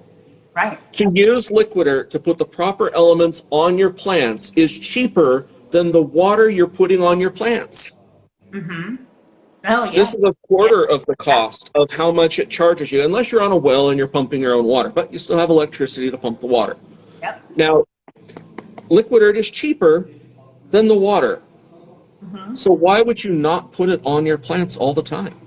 Right. Now, here's another question, a related question, and this is from a conversation that my brother and I were having right before Coffee Talk started. He explained to me that he feeds his plants Liqui-Dirt, but he does not water it with Liqui-Dirt every day. Like right now, just when we were getting set up for the Coffee Talk, he was watering his plants with just the filtered water. He's like, you know, and the point he made is a little bit of Liqui-Dirt truly goes a long way. I mean, the stuff that you gave me last year, I still have, because he has a much smaller plant collection than I do. He has, I can count with like two hands how many plants he has in the condo. So would you agree with that statement, that even though, you know, their plants benefit from Liqui-Dirt, you do not necessarily have to water with Liqui-Dirt each and every time? Yeah, so the way that I look at it is I kind of gauge my water that comes out the bottom. If you're watering and you're still getting the good Liqui-Dirt color coming out of it, then you've probably got enough in the soil. And every plant is different. Like, everybody wants this magical rule book for how do I water my plants? How do I know what to do? Your plant, even though you may have the same elegance fern as your mother does at her house, she lives in Cincinnati and you live in Brooklyn. Okay, two totally different areas, two totally different humidity levels, two totally different everything. You can't water the same as she does. Your plant is your plant in your house with your environment. You're a contained bubble. Your house, your environment is completely different from your next door neighbors, because maybe you have humidifiers. Maybe you have a whole home humidifier. Maybe you have air conditioning on your house versus a swamp cooler on your house in the summertime. Maybe you have forced air heating system versus an oil system that sits on the little baseboard heaters on your house because you have an older house. Each environment is different. So it's your responsibility as a plant owner to watch and look at your plants. Now, you can use other information as a baseline, but that's not your holy grail. That's not your Bible. You need to write your own Bible of how to care for your plants. So some plants, like I have an aloe that's in my personal bathroom, I water it once a year, one time a year. My aloes that I have here at the store, I'll water those about once a week. Now, what's the difference? Well, I'm in my bathroom, I take a shower, there's a lot of humidity. As long as those leaves are plump, you don't water an aloe. Right. So, and he's been happy in there for, I don't know, 15 years, I think he's about 15 years old now. And so I water him once a year. So that means he gets Liqui-Dirt once a year because that's how much he uses. Now, the ones here at the store, they get Liqui-Dirt probably once a week, once every other week. And that's because that's when I water them. So, but I have some ferns that they get Liqui-Dirt once a week, but they're also watered every day because they require a higher humidity. They require a little bit different watering needs. But I may have an alocasia that it likes to have Liqui-Dirt once a week because that's where it uses its nutrition. That's how long it takes for it to absorb everything that we've given it. So that alocasia takes it once a week, but then I'll have another version of an alocasia, say a metalhead, and metalheads are high nutrition users, so I will use Liqui-Dirt every other time on those. So I use Liqui-Dirt, I water, then I use Liqui-Dirt again. Now, I may have, okay, let's say a pink princess, and I want it to have a lot more color, a lot more variegation to it. Okay, well, it's going to require sunlight so that it can photosynthesize correctly, but we don't want to use direct sunlight because in those pink areas, we don't want to burn it. But it's also going to require a high amount of nutrition because we're trying to throw out a lot of leaves. So in that circumstance, I would probably use a milder solution of Liqui-Dirt. I would probably cut it by half. And then I would add that every single time I water so that you stabilize the nutritional content to that plant. And we're not wasting Liqui-Dirt because we don't want to waste it. And that way it stabilizes its nutritional content so that it can grow out a lot of leaves and just completely keep growing. If your plant is 25 feet tall, it's going to require a lot more nutrition than a little seedling plant. And for me to put all that information on the bottle, it would be a billboard size that you would have to fold out. And so with Liqui-Dirt, you have to remember it's a baseline nutrition for your plants. So it's all the elements and everything that your plant needs. But it's up to you to provide it at the right amount to your plant. So if you need more nutrition, add a little more Liqui-Dirt. If you need a little less nutrition, add a little less. It's that simple. It's really, really easy to use Liqui-Dirt. And I know that everybody has gotten so used to, I've got to have precise and exact instructions for everything, or everything's going to get all out of whack. Well, that's not how Liqui-Dirt works because it won't harm the environment. When I originally started doing Liqui-Dirt, one of my first businesses was I owned High Tide Marine Products. We were an importer and exporter of fish, corals, and invertebrates, but we also did repropagation processes with those and would put species back in the ocean and stuff like that. And part of Liqui-Dirt was the elemental formula that I used for growing corals. And corals are one of the hardest things when it comes to any type of phosphates or anything like that in the ocean because it kills them. And they're one of the original, they are like our forefathers. They're the first time that plants went to designing themselves into something else, like the planktons and stuff that are in the ocean, the fauna that's in the ocean. And when they finally came together and said, hey, let's form our group and let's start combining to utilize all the resources and let's build upon that to make coral reefs and stuff. I mean, coral reefs have been around since the dawn of life. Maybe not in their forms that they are now, but that's what started that process. So they're really susceptible to environmental changes. And that's where chemical fertilizers and high NPK ratios and things like that, high phosphates and levels of that, when you have runoff water, that's what causes red tides. That's what causes cyanobacteria buildups. And like people will say, there's death bacteria in the water, so you can't drink it and stuff like that. It causes things like botulism to happen, and salmonella, and all of those things are caused by an abnormal amount of one or two of those elements that cause those specific bacteria to outperform the other bacteria that are in the water to keep a stabilized circle. So cyanobacteria is not this magical, oh my gosh, it's this death thing that happens. Cyanobacteria is everywhere. It's in the soil, it's in the air, it's on leaves, it's on countertops. You can never get rid of it. It's a natural thing. But most of the time it's in a low enough concentration that none of us will ever have a problem with it. It's when it becomes a hyper element, or a hyperbacteria in this case, that then we start having a problem with it, because then we have to do other things to counter-react that to bring it back into stabilization. So Liqui-Dirt can't cause those things because it is at its element form. So that means that the bacteria that are there, it's not going to cause one bacteria or another to outperform the next one. And so you don't have that cascade effect through the catalyst of having an overabundance of, say, phosphates. You are a natural at coffee talk, I must say.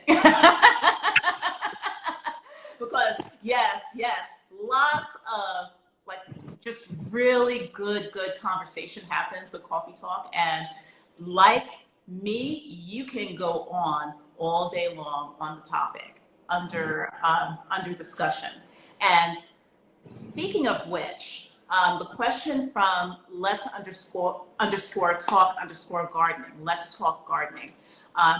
Question that came before is, how did you come up with the idea for developing the product, which you covered from, when you were younger and learning about what truly allows your family's garden to grow, and then your travels overseas to learn about other communities and the way they organically grow their crops and their plants, to the point that you made with regards to knowing how much liquid dirt to use for different plants that you have in your collection or in your garden based on the goals that you have for that plant and what the plant needs. So the question we have up now from Let's Talk Gardening is, when is the book coming? Oh my gosh. So just so everybody knows, I'm single, and it's probably because I don't have time.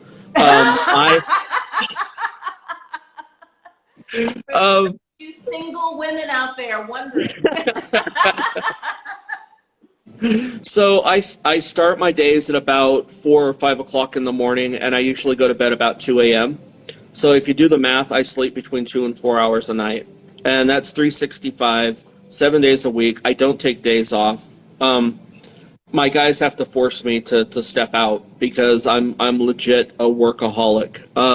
Liqui-Dirt is my life. It's my passion. I developed Liqui-Dirt and started selling it. I used to help a lot of farmers in the community when I first made Liqui-Dirt, and I would just make it and give it to them just so that they could sustain their crops and grow better crops and make their animals feel better. And one of the weird side effects to that was when they would grow their crops with Liqui-Dirt and they would harvest their alfalfa, they'd get 2 or 3 extra harvests, and they would get most alfalfa is just the top 20% of the stalk. So you may have like a 4 foot tall or 6 foot tall stalk, but then you have your alfalfa hay, which is below that, which has no leaves, and then the leaf columns at the top, and that's alfalfa hay. So when they harvest it, they'll take it and they'll chop the tops, and then they have the 2 separate things, and one shoot goes in here and one shoot goes over there. In most cases, for a really productive farm, that's what they do. So it increases their top yield or their leaf count by about 40%. So they would only be using about 10% stalks. So that was really good for that. But then they found that when they fed Liqui-Dirt alfalfa to their animals, and then if they ran out that season and they tried to use other alfalfa, their animals wouldn't eat it. And they wouldn't eat it because the animals knew just from smell and taste that there wasn't anything in it. And so it's kind of the same way. If you garden with Liqui-Dirt and you eat a Liqui-Dirt tomato, you won't ever want another tomato after that. And a lot of people look at the Scoville count or the sugars or the declassified sugars. They use a little detector and you hold it up in the sun and it gives you this little measurement. And that's how they tell how much sugars are in it, and supposedly that's how much nutrition is in it. If you do that with a Liqui-Dirt tomato, it's completely off the charts. It won't even read. And it's because all the nutrition is there. But I will say, when you have a Liqui-Dirt tomato and you slice it open and it fills your whole house with the smell of tomato, you know you've got a good tomato there. So in growing crops and stuff, originally I didn't make it for houseplants. I wasn't even thinking houseplant direction. It was to grow crops for animals. It was to help the animals out so that they didn't have all the abnormalities, so they didn't have to have all the shots and all the other stuff. That's what I originally did it for, was to help farmers. So I got pulled into the barn, and it was kind of Knights of the Round Table. So they leaned over and they said, look, either you put this out here to the public or we're going to, because you need to get this out there. Everybody needs to use this. Yes. And at that point in time, not a lot of people were gardening and stuff because everybody leads really full lives and stuff. And there wasn't any impact on people's life to say, hey, maybe I should think about starting a garden. And now is like the time. I mean, if you don't know how to garden, start growing a plant. Grow a tomato plant. You can use a 5-gallon bucket and plant a tomato plant in there and have fresh tomatoes year round. Tomato plants won't die. They're there. The only reason why they die in cold climates is it gets cold. Keep them pruned, trim them up, take care of their suckers, get rid of the suckers so that they'll produce the fruit for you, and they'll fruit year round. I have a tomato plant that's about 20 years old, and it keeps giving me tomatoes all the time. Big, nice beefsteak tomatoes. Slice them up, put them on your grill, or just eat them fresh. And so when looking at what I started to do Liqui-Dirt for, was for animals and animal crops. And then that branched out to gardens and garden vegetables. And then it started out, well, let's see what it will do for houseplants, because houseplants to me were houseplants, and I gave them food and stuff, but they weren't ever like a big thing for me when I was up through my high school years and stuff like that. But food was, because I like to eat. So gardening was just secondhand. And so then we started looking at for houseplants. And then I started the farm. I have a 148-acre farm that's in southern Utah. And so I have a small farm there. And we grow about 1.5 million plants a year from there, and those are all houseplants. And then we have about 5 acres that is our garden where we grow our heirloom seeds. I donate the produce from all of that to the cannery so that they can can food and give it to homeless and homeless shelters and stuff like that. And so we do that just so that we can support. And I don't sell my produce to the public. I don't have produce stands or anything like that. I just like to help out where I can, and I want to make sure that everybody can garden, because if everybody gardens, it reduces trucking, it reduces emissions, it reduces so much. Just grow a few things. You don't have to have a 5-acre garden. You don't have to have a 1/4-acre garden. Grow a tomato plant, grow a squash plant. Teach your kids how life works. Yeah, It'll I have such potatoes out there on the balcony. Yeah. Yeah. If you teach your kids how life works, they will have a greater respect for everything around them, and it just makes the world a better place. You don't have to do a lot. You just have to start somewhere. Mm-hmm. And if you can grow a tomato and take and harvest that tomato with your kid, and take that tomato and put it on a sandwich, and they eat that tomato, and they know that they grew that tomato, and they understand what it took to grow that tomato, they have a greater respect for that tomato, and more than likely, they're going to get more enjoyment out of it too. And the next thing you know, they're figuring out how everything in the world works. And it's self-taught knowledge, but you can pass that down. And if you start by a tomato plant, and then a squash plant, and then grow some carrots, square-foot gardening is amazing. You can turn like a 6-foot by 8-foot plot, like just the strip of grass that you have next to your house that you run the lawnmower down twice, because our houses are like this now. Turn that grass into a garden. Mm-hmm.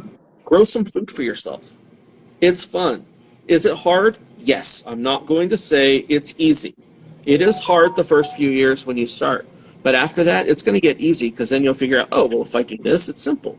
They have gardening timers, they have watering timers, they have so much stuff now to make it so easy that there's no excuses. Like I said, if you have a balcony, you're in an apartment, you're like, well, I don't have anything. Okay, you've got a balcony in your apartment. You've got a sliding glass door. You've got a window. 5-gallon bucket, there's your tomato plant. Another 5-gallon bucket, there's your squash plant. Hey, Mal, you need to start growing some avocados for me out here. No, those are easy. Avocados are easy. Ooh, so, yeah, super, super easy. So yeah, that's kind of where it got to, and then eventually everybody was like, you know what, let's use this for houseplants, and then we started working with, and I say we because I always look at everything as a team, and that goes back to one of the other questions I wanted to hit on was who's the team, and there's myself. I have my nieces and nephews, and they do a lot of work sometimes too. And then I've got Ryan, which is my co-owner. He's been my best friend for almost 30 years. He's been through the trenches with me, and let me tell you, there's been some deep trenches. And then I have Robert, and I have Brooklyn, and I have Mitch, and I have Branson, and that's who's always here. And that's our team. I do a lot of automation. I used to build robotic equipment and stuff like that. So automation is really easy for me. And so most of my stuff is completely automated. And that's the way that I can still do a lot of work. And we always automate a lot of processes here. But we do everything by hand. We do everything that we possibly can in-house. We make our bottles. We make our labeling. We do the printing. We do the filling. We do everything. So... And this bottle, a lot of people have asked me, why this bottle? If you look back, way back when I first started, I used another type of bottle. It was a plastic bottle, and it was PLA, so polylactic acid. And that's really good in a commercial composter, but if you try and compost that yourself, it won't really compost because it has to get up over 122 degrees, and most of our compost piles won't reach that for it to properly biodegrade. So it would have to go to a commercial composter. And there just aren't commercial composters for PLA right now. It's kind of that weird gap. Yes, it can, but no, it doesn't. So it's kind of so bioplastics are a good thing, and in a landfill, they'll eventually break down a lot faster than plastic does. But the reason why I went with this bottle instead of the other one is PLA is made from polylactic acid that's made from the corn industry. 95% of the corn that's grown in the U.S. is GMO corn, so genetically modified organism. So that's what GMO stands for, if anyone did not know. And so when you modify those, a lot of them are called Roundup Ready, which means they're developing through the kernels and through the corn, they're developing their pesticide right inside of the corn as it's growing. So it's a chemical derivative that they combine together. Remember, we're talking about those elements that all bond together. So they do that through genetic modification to bond those elements together in a different lattice structure that becomes a toxin to insects. Well, I am completely GMO free. So in working with one plastics company that was able to give me GMO free corn to make the polylactic acid out of, the PLA out of, they were absorbed by another company, and so then they were no longer able to supply it. So I decided, you know what, I'm not going to keep doing that because I'm not having anything to do with GMO, whether or not it's been heavily refined or not. So I went with these bottles, which actually is a savings of 92% of the plastic volume anyway. So these are actually better for the environment than the PLA bottles were, because this whole thing can be recycled, and the recycle systems already take this. So there's no infrastructure that has to be developed or anything else. That's why I use this packaging. All of my labels as well are made with organic inks. So they're not synthetic inks. They're actually made from plants and through all of the different mixes and stuff, different types of minerals and stuff like that. So our labels aren't synthetic. So that's a good thing. So you can take the whole bottle when you're done with it, throw it in your recycle box anywhere in the United States and in foreign areas where they do recycling. And the whole bottle can be recycled. So it's super easy. It will reliably break down even in a landfill, is what you're saying. It will. This bottle will, yeah. So because of how this is made, it will break down under specific circumstances. It will break down. Now, sitting on the shelf, you don't have to worry. It will never break down because it's surrounded by oxygen. So when you take all the oxygen out and you put it in an anaerobic environment, that's when it will start breaking down. Gotcha. So bacteria will eat this in an anaerobic system, and it will start the breakdown process and get rid of it. So that's some of the benefits there for that. And that's really why I went with that system. The other thing is like I told you, we went from a liquid to a powder. One of the other major things that we looked at is doing carbon offsetting. I think that's really important. Maybe not for the same reasons that is out there in the mainstream media and things, but I don't want to cause issue with my product.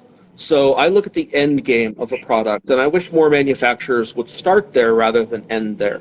So I look at what's going to happen with my product when you're finished with it. Well, you're going to pitch it in the bin, right? Okay, so we've solved that problem because it's totally recyclable, or if it hits the landfill, it's going to be absorbed in the landfill and just break down. So that's good. So we already solved that problem. So what's the next step in that backwards chain? Well, how do I get it to you? So either you come into my store and pick it up off the shelf, or if I mail it to you, or I mail it across the country, it all ends up the same way.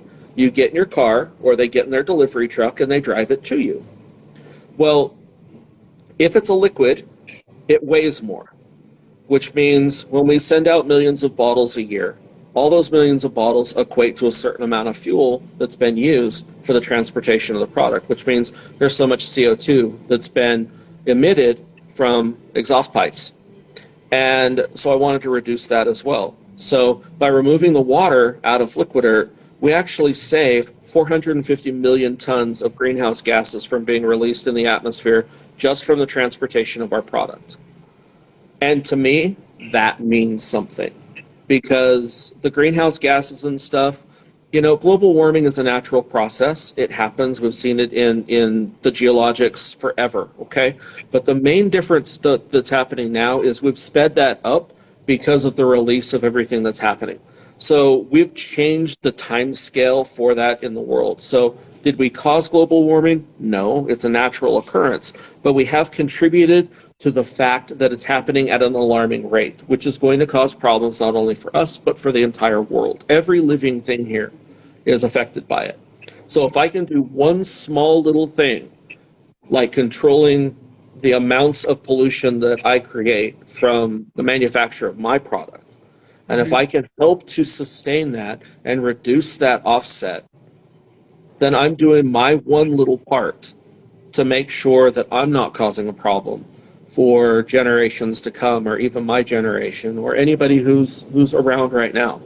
Because all of those little things, it's a saying that's been around forever. If you do a little, you can do a lot.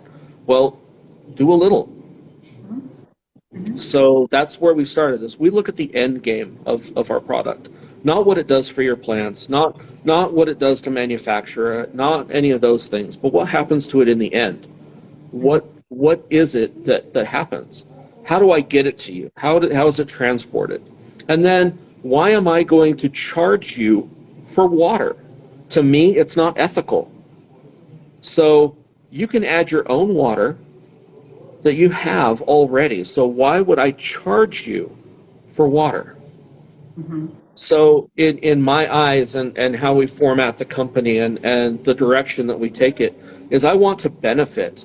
I don't want to cause a deficit. So in my state, water is a premium. We're the second driest state in the whole nation. So water is a huge thing. I recycle 92% of all the water within our company. It's recycled.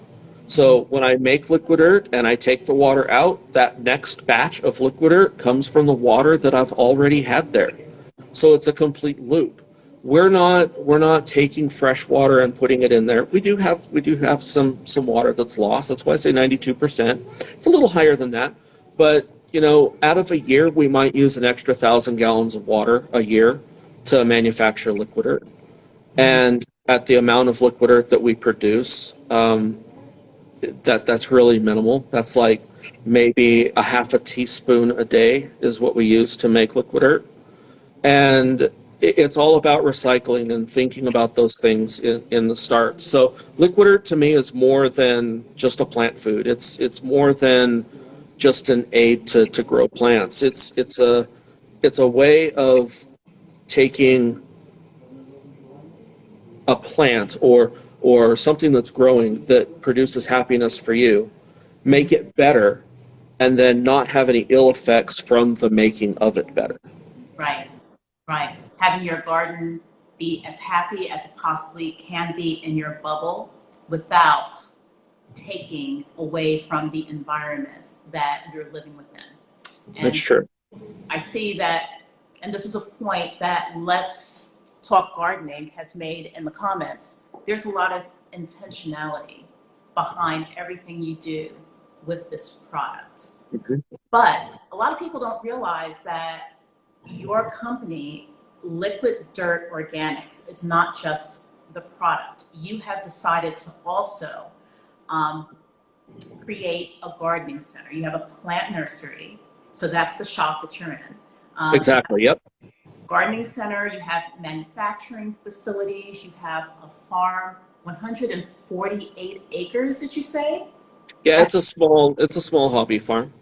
Yeah, wow. I have another facility that we're building in Oregon as well. So building a home for my mom and dad out there so they can get a little bit out of the pollution, because it's really polluted here in our valley because it's a valley and everything kind of settles in here. And so getting them out into fresh coastal air is really important. And so I bought the acreage around to protect not only the trees, but the spots where it's already been cleared. Then I'm building greenhouses and stuff out there. And so we'll be growing even more plants out there as well. Yeah, and you said you were only a little busy? Just a little, yeah. Okay, so with the intention that you put into everything that Liqui-Dirt Organics is about, I mean, what are your plans for scaling out your business even further? Because you mentioned that one of the driving, motivating forces for you to bring this product to the world is to make sure that you encourage people to grow more effectively, to garden, to work symbiotically with the environment. So you want to make this product available for as many people as possible, both here in the US and overseas. But yeah. How do you scale out without sacrificing some of that intentionality? Like, for example, I know that there have been other businesses that have approached you, for example, and asked if they could partner with you to use the product that you develop in your manufacturing facilities, to buy it and then to slap their own label on it and to sell it to their own customers.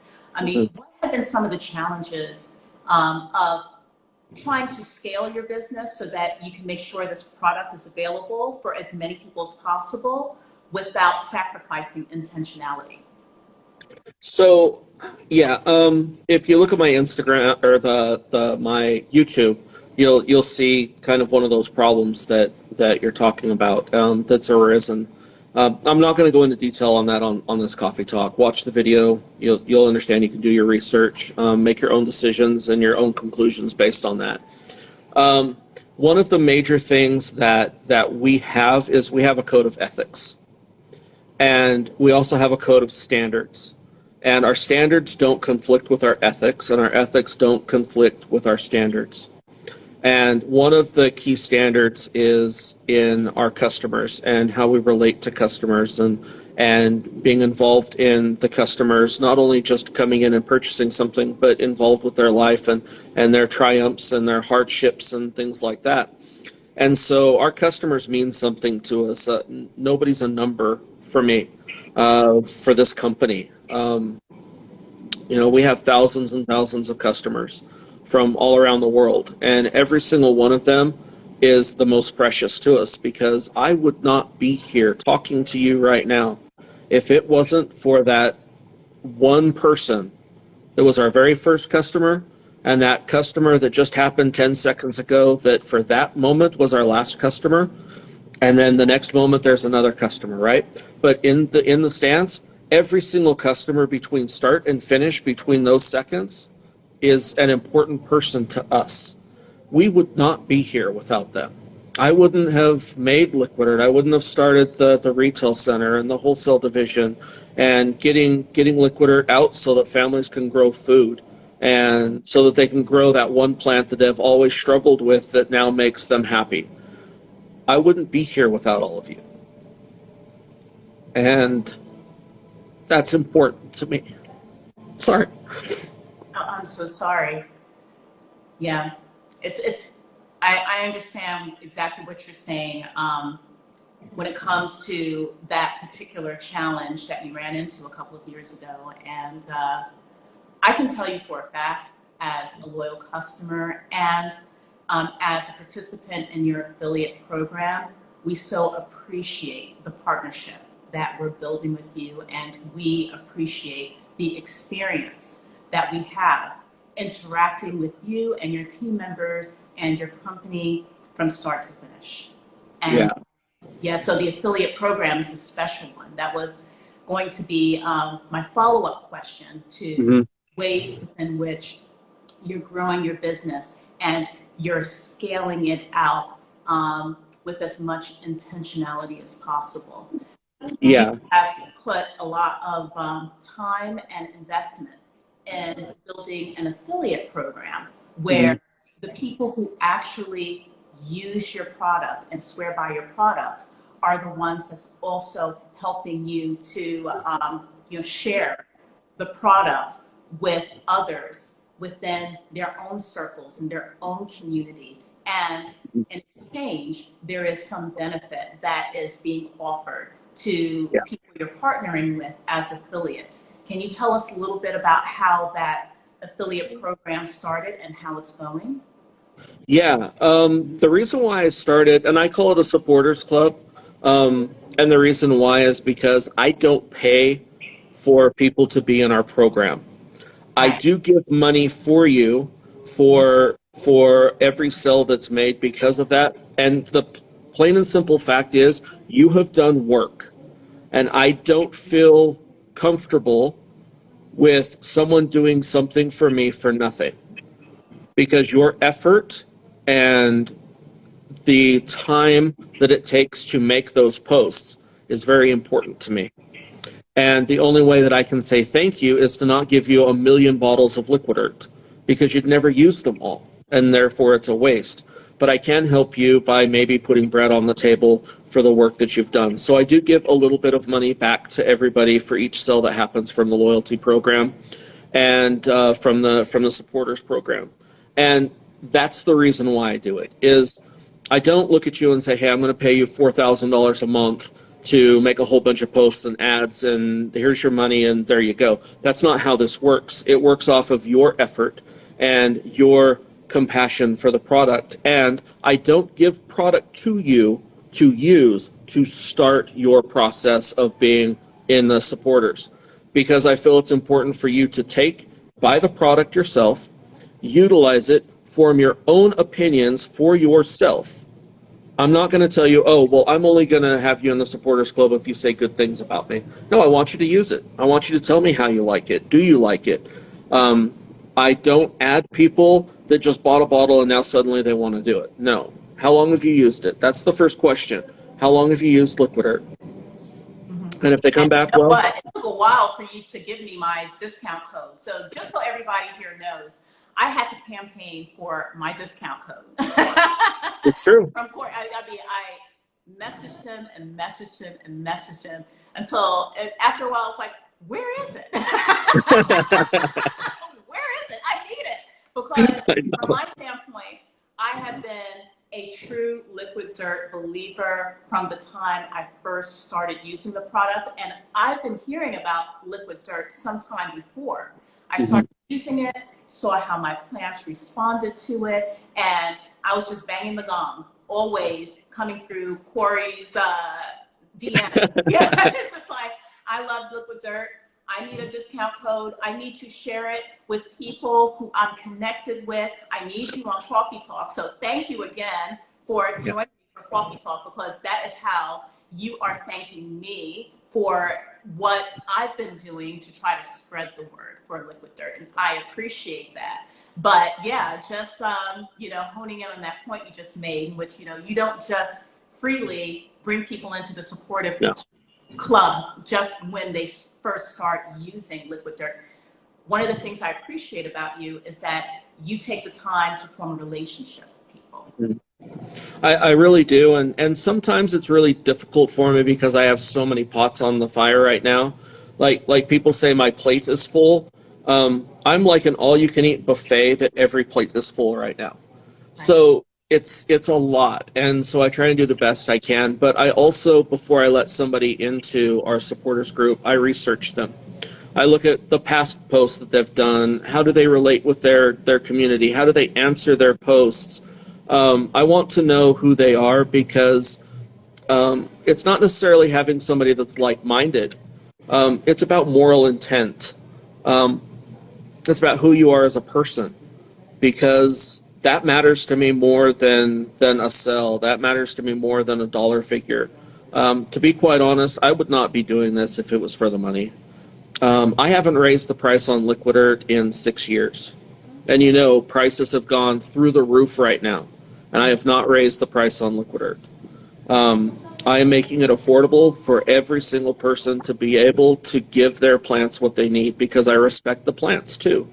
Not just the people, but the plants that are under your care. They are a living organism. Just because they don't have a cold nose and wag their tail doesn't mean that they're not important. Right. Right. And so that's kind of my foundation too, is I treat every living thing with the same amount of respect, whether if it's the person or the plant on my shelf. And that goes for people who come into my store too. We qualify the people that come into our store. I know qualify as a sales term, but we are talking about sales. But I will ask them, what kinds of plants do you have right now? What types of care do you have? And if they're trying to buy a plant that is outside their skill set, I will let them know that I'm not going to sell them that plant, but let's get you into this plant and let's grow your skills so that we can get you into that plant, because right now that plant's not a good fit for you. Right. And so it's about education, it's about learning, it's about knowledge, it's about taking that next step. It's about not being confined in a box. It's about, okay, you want that plant, let's set that as your goal and let's work to it. I don't believe in dreams. That's one thing I don't believe in. I don't think anyone should have a dream. Dreams are a fallacy because you're constantly dreaming. I want you to have goals, because a goal you can work towards and you can achieve. Once you've achieved that goal, set a new goal. So for me, my goal was to get Liqui-Dirt into every person's hands that was physically possible to get it into. I haven't quite achieved that goal because we're still crossing some bridges in certain countries. But we're getting there. And so that's one of my goals, but that wasn't ever my dream. This wasn't a dream to me. This was a goal. And I try and instill that in anybody that I know. Like, my employees aren't my employees. They're my friends. They're family. Everybody here is family. I'm not their boss. Of course, I set the standards and, all of that stuff. But I sweep the floor, I crawl around on the floor, I plant plants, I sweep the floor, I wash the toilet, all of those things. I'm not above that, because this is more to me than just selling plants. It's more to me than just selling a bottle of Liqui-Dirt. Right. I want to know how this is working for your plants. How is this working in your household? How do you use it? What's the differences that you've found? A lot of the instructions that happen here on the back of the bottle is because of what the community has told me. It's not my way or the highway. This has nothing to do with me anymore. This has to do with the community. This has to do with the community of plant growers that are out there. This has to do with, okay, what happens when they take this and put it on another world? It's working with NASA. It's not just, hey, this is my thing and either you buy it or you don't. It's about that philosophy that Liqui-Dirt is. It's I don't know really how to put it into words. When I see somebody that's using Liqui-Dirt like yourself or your brother, how absolutely excited I am to see how well it's doing on that specific plant and Oh the yeah, differences in setups you should see and my all of that. face. Yeah, yeah. Nothing but Liqui-Dirt. Nothing but Liqui-Dirt. And her plants are just growing like crazy. I mean, one of the reasons why I'm so excited about it is that I see what it does for my plants. Mm-hmm. I want people who truly care about their plants and the gardens that they're growing to experience that for themselves. Yeah. And I'm about to make an assumption here from what you've said with how you run the business and how you set your goals and how you make sure that you're pacing through all of the different aspects of the goals that you are setting. It's not likely that we'll ever see. Do you want to take them out? Actually, no, don't take them because I'll be here by myself. Excuse me one second. If you want to, you can probably just plant up some of the 2-inch plants. Plant them into 3-inch pots if you want to. You can work right here. Yeah, that's fine. Sorry. So my assumption is, from everything that you shared with us, it's not likely we're going to see Liqui-Dirt as a product in the big box store, is it? It's really difficult to put them into big box stores, and it's because of the philosophy of a big box store. Our goal is to work with your local garden center, that person that you can go to, that is their business, the one that's on the corner, right? The one that you should be supporting. Big box stores, I'm sorry, they're about money. They're about profit lines. They're about profit margins. They're about numbers. And although they're necessary, I'm not going to say that they're not. I would rather support a mom and pop company that they're in it for their heart. They're in it for the right reasons. I would rather support them and their families and their community of families than I would a big box chain. And that's just because, yes, I would make more money doing it. Okay, so what? What does that get me? It doesn't get me anything that I already don't have. I have everything around me that I need. I have a family that loves me. I have customers that come in and tell me their stories. I have a vehicle that gets me to where I need to go, and I have a roof over my head. What more do I need? If I need to help somebody out, I can. If one of my employees has a cracked windshield, I can replace their windshield for them. If they need to go on vacation and can't afford it, we help them out so that they can go on that vacation. If I see somebody that's in need, I can help them. That's what matters. The amount of money coming in, that happens from doing the right things for the right reasons. And if you're going to back yourself with other individuals that aren't doing it for the right reasons, how can you get the right results out of the wrong reasons? Right. I can't back things like that. We are on Amazon. I deal with one wholesaler for Amazon. That is what I said we would do from the start. When he started with 5 bottles that he decided to go on Amazon, I said, fine, if you want to do Amazon, I will give you sole rights to Amazon and go for it. And that is not the product to a lot of places overseas, correct? Exactly, yeah.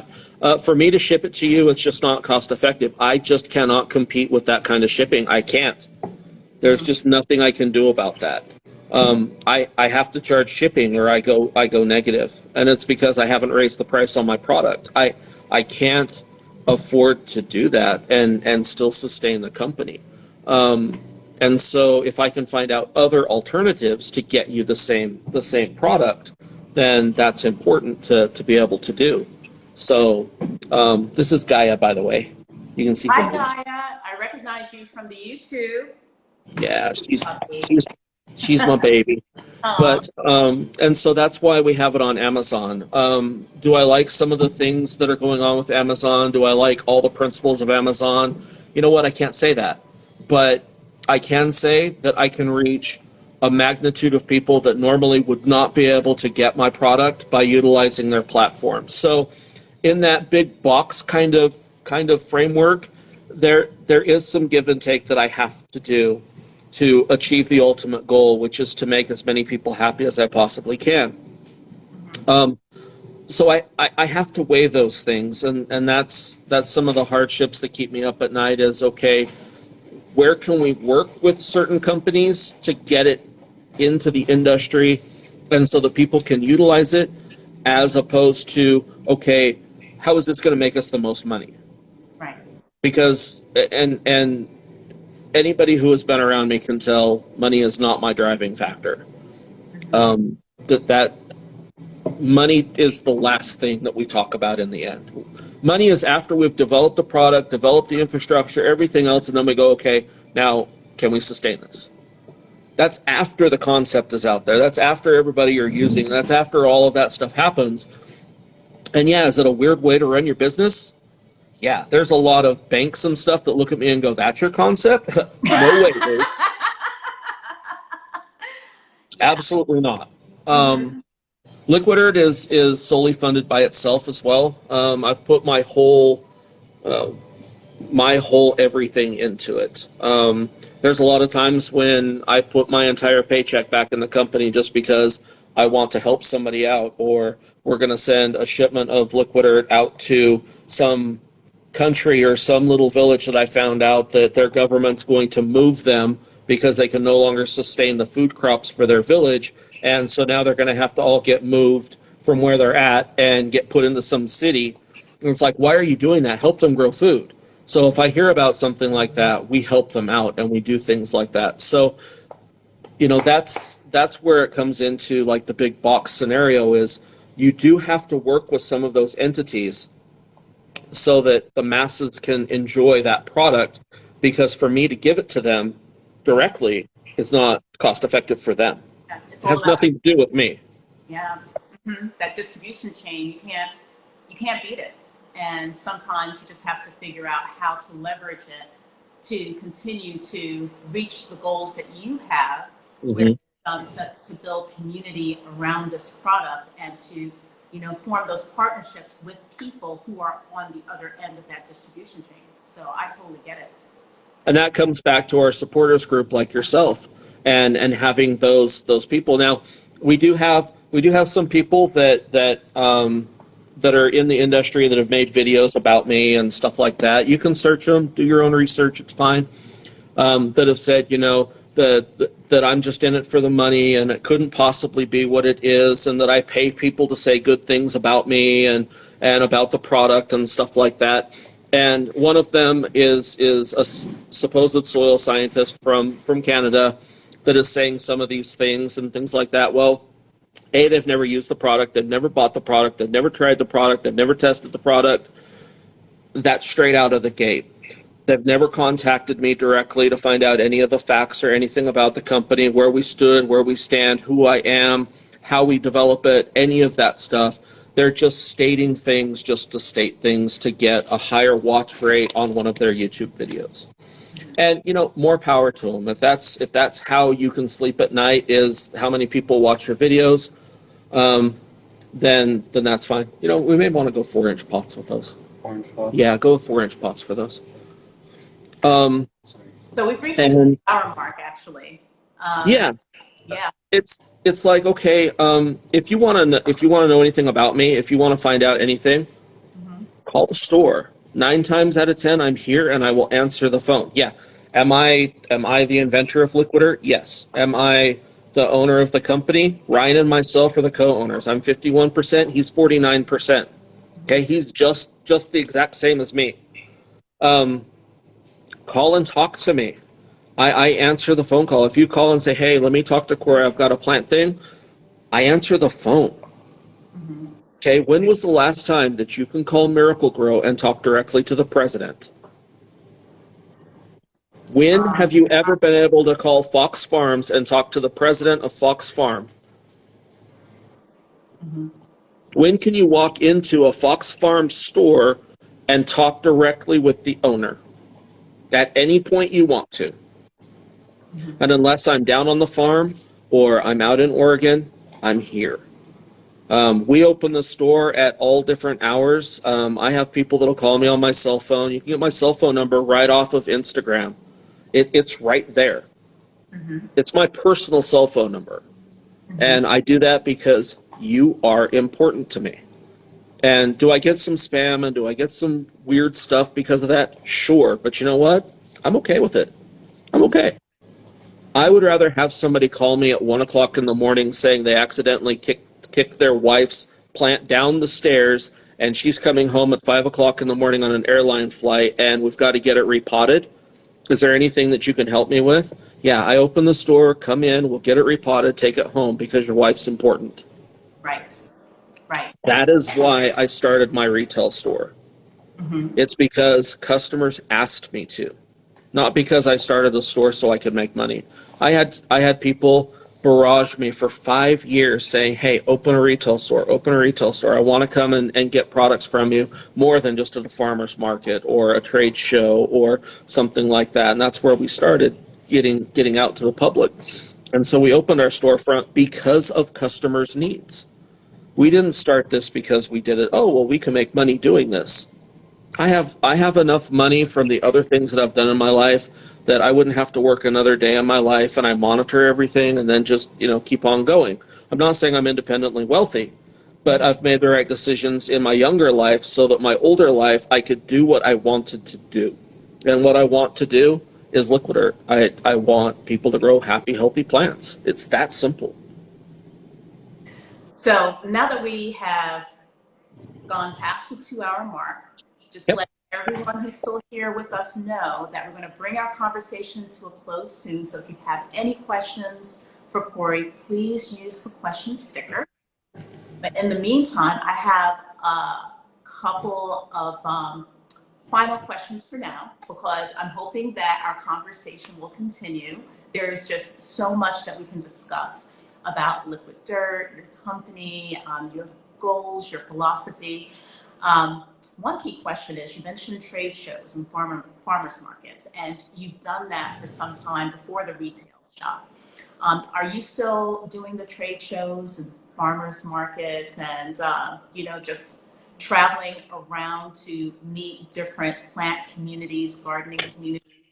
And if so, what are some upcoming travel stops you have on your calendar?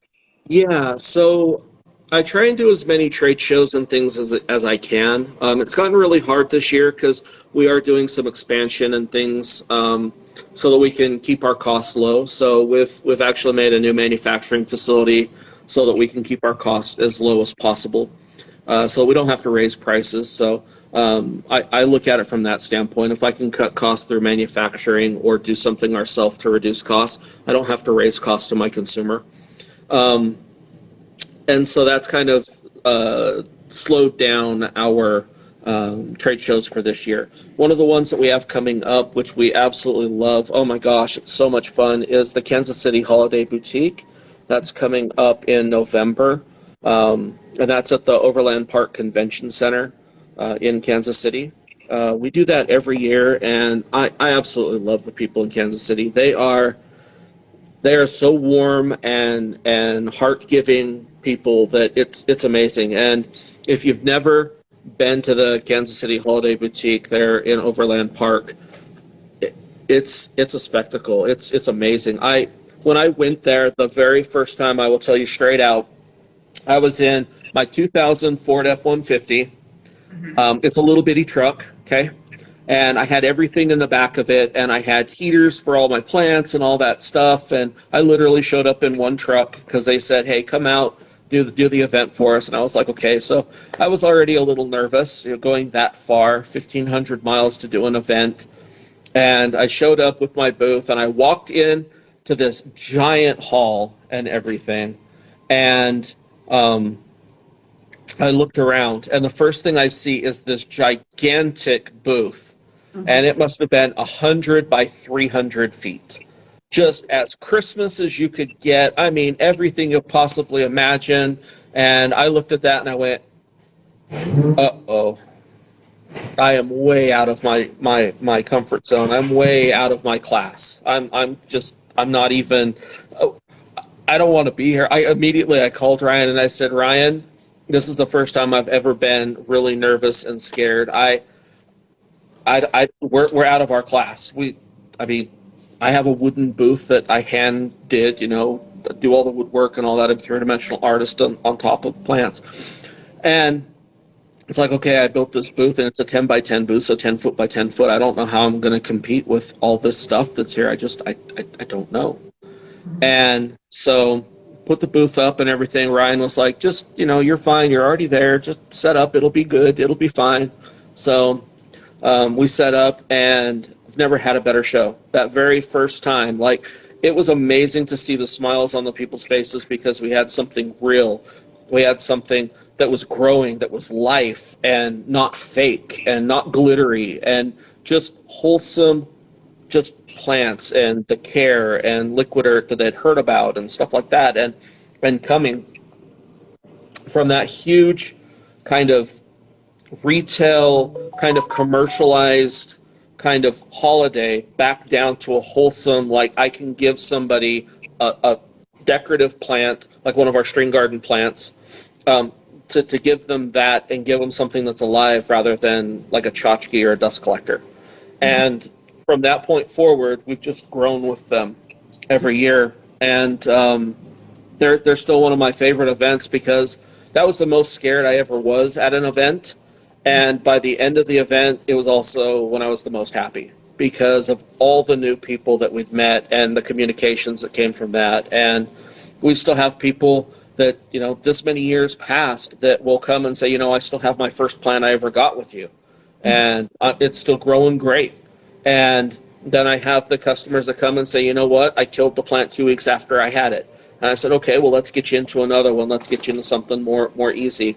And then to come back that next year and go, oh my gosh, it's still alive. I'm doing great with it.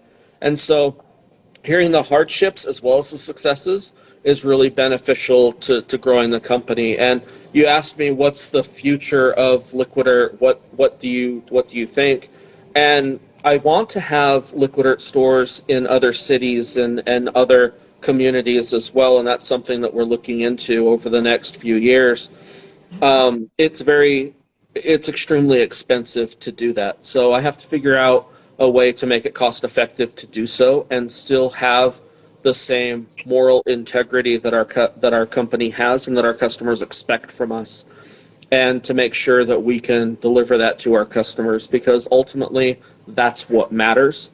And I think with our storefronts and the business model that we're creating right now, I think that that's something that we can do. But also in the communities, I don't want to compete with other nurseries. I want to partner with the other nurseries. I don't want to compete with them. And we try to do that here in Utah and in Salt Lake. We supply Liqui-Dirt to the same nurseries that we always have before we started our shop here. None of that's changed. We still help them. We go up, we buy things from them. They come and buy things from us. We don't talk bad about any nurseries because every nursery is important for that specific clientele. And I don't feel that you have to be a competitor to be a really good store in this environment. I think the plant community is slightly different from most other products because if I don't have the plant, get it from somewhere else. If you like shopping at that store, great. And you want to get Liqui-Dirt from us so that you can grow the plant that you bought from another store, that's great. As long as you're happy and in some way we can help you with that happiness, that's all I'm concerned about. That's why we really like to help small mom and pop nurseries. And that's why I haven't really focused too hard on making our own nursery in other states or other cities. Is I want to help the ones that are already there. So if there are nurseries that are on our video here, you can be a wholesaler directly. If you have your own website and you're a business, we work with pretty much everybody. We have a starter kit that is really economical to get Liqui-Dirt on your shelves. And all you have to do is just email us at wholesale@liquidirt.com. It's really easy. So wholesale@liquidirt.com. Ryan is in charge of our wholesale division, and he will get back in contact with you and get the information we need to verify your business, and then we just start the process from there. We don't allow any sales on Amazon because that's part of what we do for ethics. Is if it's a specific entity that you want to sell onto and you're the first person there, we're going to give you the green light for that specific area, and we won't step on your toes. It's about you and your community and supporting you and the amount of work that you're putting into. And that comes back to our supporters club. I can't thank everyone who is on our supporters club enough. I can't. They are so fundamentally important to our company and to the community and to the other plant people that are out there that I can't reach, that you reach, that are your following. It's so important to us to reach out to the different communities, no matter who they are, where they are. It doesn't matter. If you love plants, you're welcome. It's as simple as that. Pretty much what it's about for me. Like, that's one of the reasons why I wanted to partner up with you in any way possible and to do my part with sharing my experience with Liqui-Dirt, because, you know, I love plants and I want to help others who love plants as well. So that's pretty much the nuts and bolts for me. And as Lashray trans_planting says, she loves Liqui-Dirt. I appreciate that. It does. I mean, every time I hear that, it's not like I don't have pride in the fact of how many people love Liqui-Dirt, or I'm not prideful because of it. I'm not, maybe the better term is arrogant about it. It humbles me more and more. The more people that tell me how much Liqui-Dirt works for them, the more humble I become, because it's like, okay, now I've really got more standards to uphold. I've got more people that I need to help. I've got more. It's a happy burden to have, because it means that what I'm doing is impacting people. And I don't think there's any greater gift that you can get in life than helping someone else. I just think that that's a fundamental human being nature that I think a lot of people have kind of stepped away from. It's everything's about commercialism now rather than at the home and at the heart level. And I think that's really important. I think that's what plants instow in people, and why there's so many people that have gotten into plants with the tragedies and stuff that's happened over the last few years, all over the world, not just here in our nation, but globally. And I think that's why so many people have gotten back to plants, is plants are us. We came from plants. The first things that were here on this planet were phytoplanktons, were little bitty plants that are microscopic. We all came from plants. We are a plant. Most of our cellular structures, most of our DNA, most of our RNA is all still plant related. And so I think by having a plant near us, it's like having our great grandparents with us. It's like having an old family member. And I think that's why plants bring us so much joy, why we like to get out in nature, why we like to get out with like redwood trees and go up to a redwood tree and give it a hug. I mean, you can feel the energy from it. You can feel the life. You can feel how everything is interconnected. I mean, the whole world is interconnected. We're all electrical beings. You know, we're just a great big battery and electrical signals in the simplest form of it. So are plants. I mean, there's so many similarities between us and plants. Yeah, we can talk, we can move around, we can walk, we can do all those things. But plants can talk to us if you know how to listen. Plants can show us that they're happy if you know how to look for it. Their energies can feed upon your own. They throw out positive or negative ions that balance us out. There's joy in just walking through a nursery. If you go to a big nursery and you start walking through it, you start feeling like you can breathe easier. You can feel that your head clears. You kind of have a little bit easier walk. It's because of all the positive energy that's there. and it's a real thing. It's a real science. It's not like some weird, I'm some crazy duck. I mean, yeah, I don't float straight on my pond. I'm not saying I do, but there is real science behind it, and I think that's why people are so driven to come back to plants right now. Is we need to have a foundation that we can then build back from, because there's so much chaos in the world right now.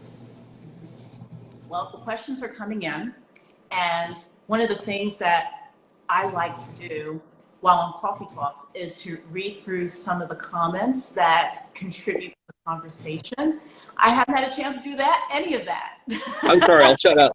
And I can talk all day, so I apologize. No, you're good. You're good. This has been such an informative, fascinating conversation. It's just, if I don't do it, it's going to be lost. That's one of the, let's just say, it's one of the downsides of having conversations like that, like this, on a Coffee Talk or on an Instagram Live, because the contributions from people who are joining us in the comments are lost once you save it. So I'm going to take a few minutes to go through the last few questions that have been submitted through the question sticker, and then I'm going to quickly scroll through from the bottom going up to the top to share some comments with you. All right, so definitely, I would say 5-10 minutes tops. Okay. So, we're fine. So as long as you want to go, we're fine. I've got everybody here taking care of everything else, so it's good. So love it. You are just the perfect dream come true Coffee Talk. Thank you. Well, this is important because I don't get to do it very often with everybody. So I'm really appreciative that we have the time to do this today. Yeah, me too. Okay, so it's not a question, but from Planty_Pat, she says, just want to thank you for the background and ethics of your company and products. I need to tap it to see the whole thing. All right, I use it all the time and have for some time now. So that is from Planty Pat. Thank you. And all right, I'm on live here. Shh. Is that Gaia? Uh-huh. All right, and so this is from Patty, Raising Plants and Bad Kids. Can I replay and share this video? And I'll answer that question. Yes. Once I have the video up on my page, I'm going to add it to my story with a link directly to the video. You can't do a repost, but you can share that link. And Cory, you've suggested that I also start working on making more of these conversations available on YouTube as well, so that it's accessible for people who are not on Instagram. So that's going to be a project of mine. I'm going to have it available on YouTube, and I'm going to start with this conversation, since Cory is the one who suggested that I start putting more of the Coffee Talk conversations in another platform, so that we can reach a wider circle of friends and a wider audience. So in that way, it will be available for replaying and for sharing. Okay, so see if there are any other questions. And this is also from Patty, Raising Plants and Bad Kids. Plus, plants are some seriously good therapy for the soul. Absolutely. Absolutely. That has been my experience from the beginning with the plants that I've had in my life and in my world. Okay, so going through some of the comments, working my way up. Patty, Raising Plants and Bad Kids, says, got to do this again so I can be on next time. Patty, you are always welcome to Coffee Talk. You and I have been talking back and forth about our shared excitement for liquid dirt for some time now. You have an open invitation, my friend, to join me. And if Cory is available to hop on and have a conversation with us as well, we'll make it happen. Patty's amazing. She is absolutely so fantastic. And Lashray Trans_Plantings, another liquid dirt user and believer. She says, this is so informative. I held out a whole year before using liquid dirt. Everyone should try at Liqui-Dirt Founder. So thank you so much for that, Lashray. And that's right. So Just going through the comments. All right, Patty, she explained she just got back from a 1,400-mile drive, so that's why she's late. That's why she wants a do-over, and she wants to be part of the conversation. Okay. And Patty also says, I tell anyone interested in liquid dirt to reach out and to talk to you all the time. I think that it is such an amazing thing to be accessible to your customers. As long as I live, I will be. Mm-hmm. Let's_talk_gardening says, beautiful conversation. I have to run, but thanks so much to you both. Oh, you're very welcome. Thank you so much, you and everyone, for being here. We appreciate everyone who's able to join us today and to take part in the conversation. Okay. Be using it. So Let's Talk Gardening says he'll be using it during the 2023 growing season. That's when we were talking about starting up container gardenings by using So yeah, guys, get yourself a bucket. We have buckets all over the place here because my brother is a believer in buckets. Get yourself a bucket. Yeah. Yeah. I mean, you know what? It doesn't matter what you grow a plant in. They don't care what they're growing in as long as they have some place to put the roots. Exactly. And you can, just plant it in leca. You can plant it in soil. Here's some soil that I can recommend for everyone. Yeah, we make our soils in-house from scratch, every single component. And Liqui-Dirt soils, unlike anything you've ever used. You go to big box stores and you buy whatever brand and you open it up and it looks like it's a whole bunch of toothpicks. Well, it is. It's full of fillers. It's ground up wood. And see, I don't understand why they're using like wood chips and stuff inside of their soils, because wood chips and wood will wick out nitrogen from the soil. So when you add all of that non-decomposed wood in there, you're stripping all the nitrogen out. So when you repot with that with your plants, they're already at a deficit to start with. And we don't include non-composted wood chips in our product at all. Right. It's called demaciated wood. When you demaciate wood, then at that point, then it can start releasing. But it takes 5 to 7 years for that to happen. Yep. A lot of people have mentioned how important it is to make sure that whatever is in your soil provides your plants with the nutrients that it needs to grow, thrive, be as healthy as possible. And there are a lot of people who are not Miracle-Gro soil users. There's a lot of people who are downers on Miracle soil. I've used Miracle soil a number of times myself, but I feel okay with whatever substrate I put my plant in as long as I know that it's getting the proper nutrition.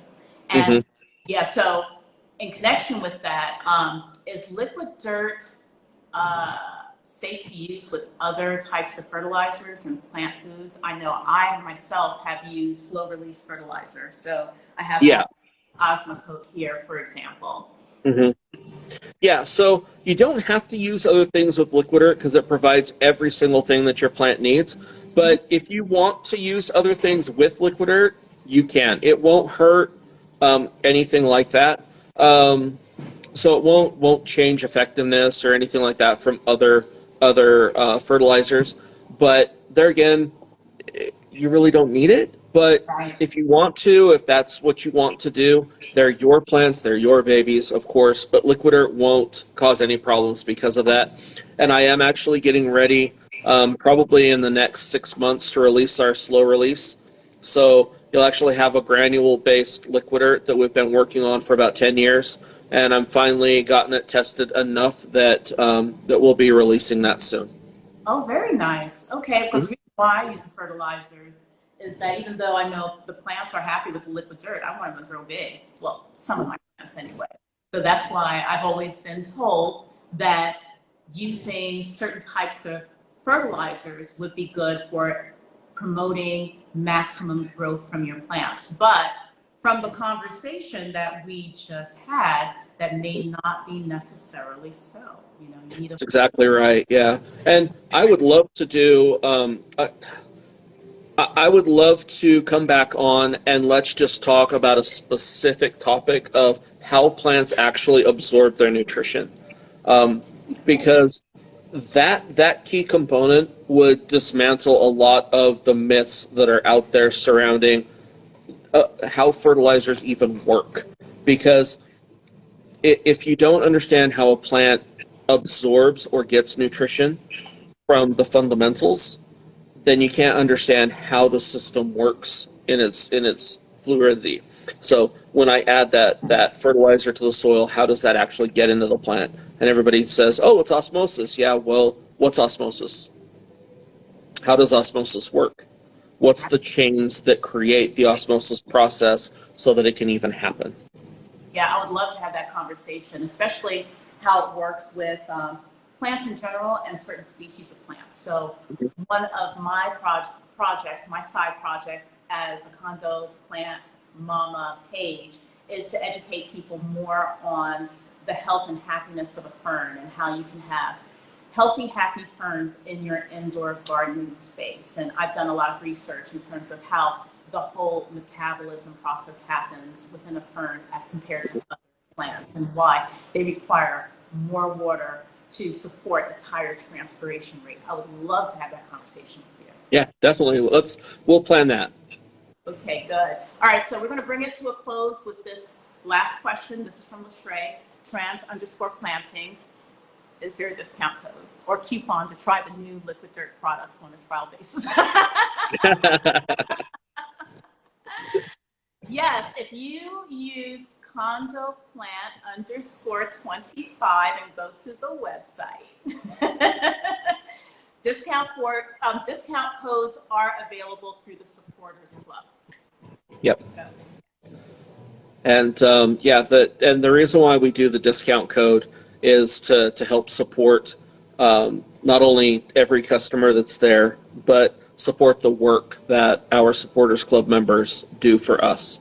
It's our way of kind of giving back twice, and so that's a huge thing for us.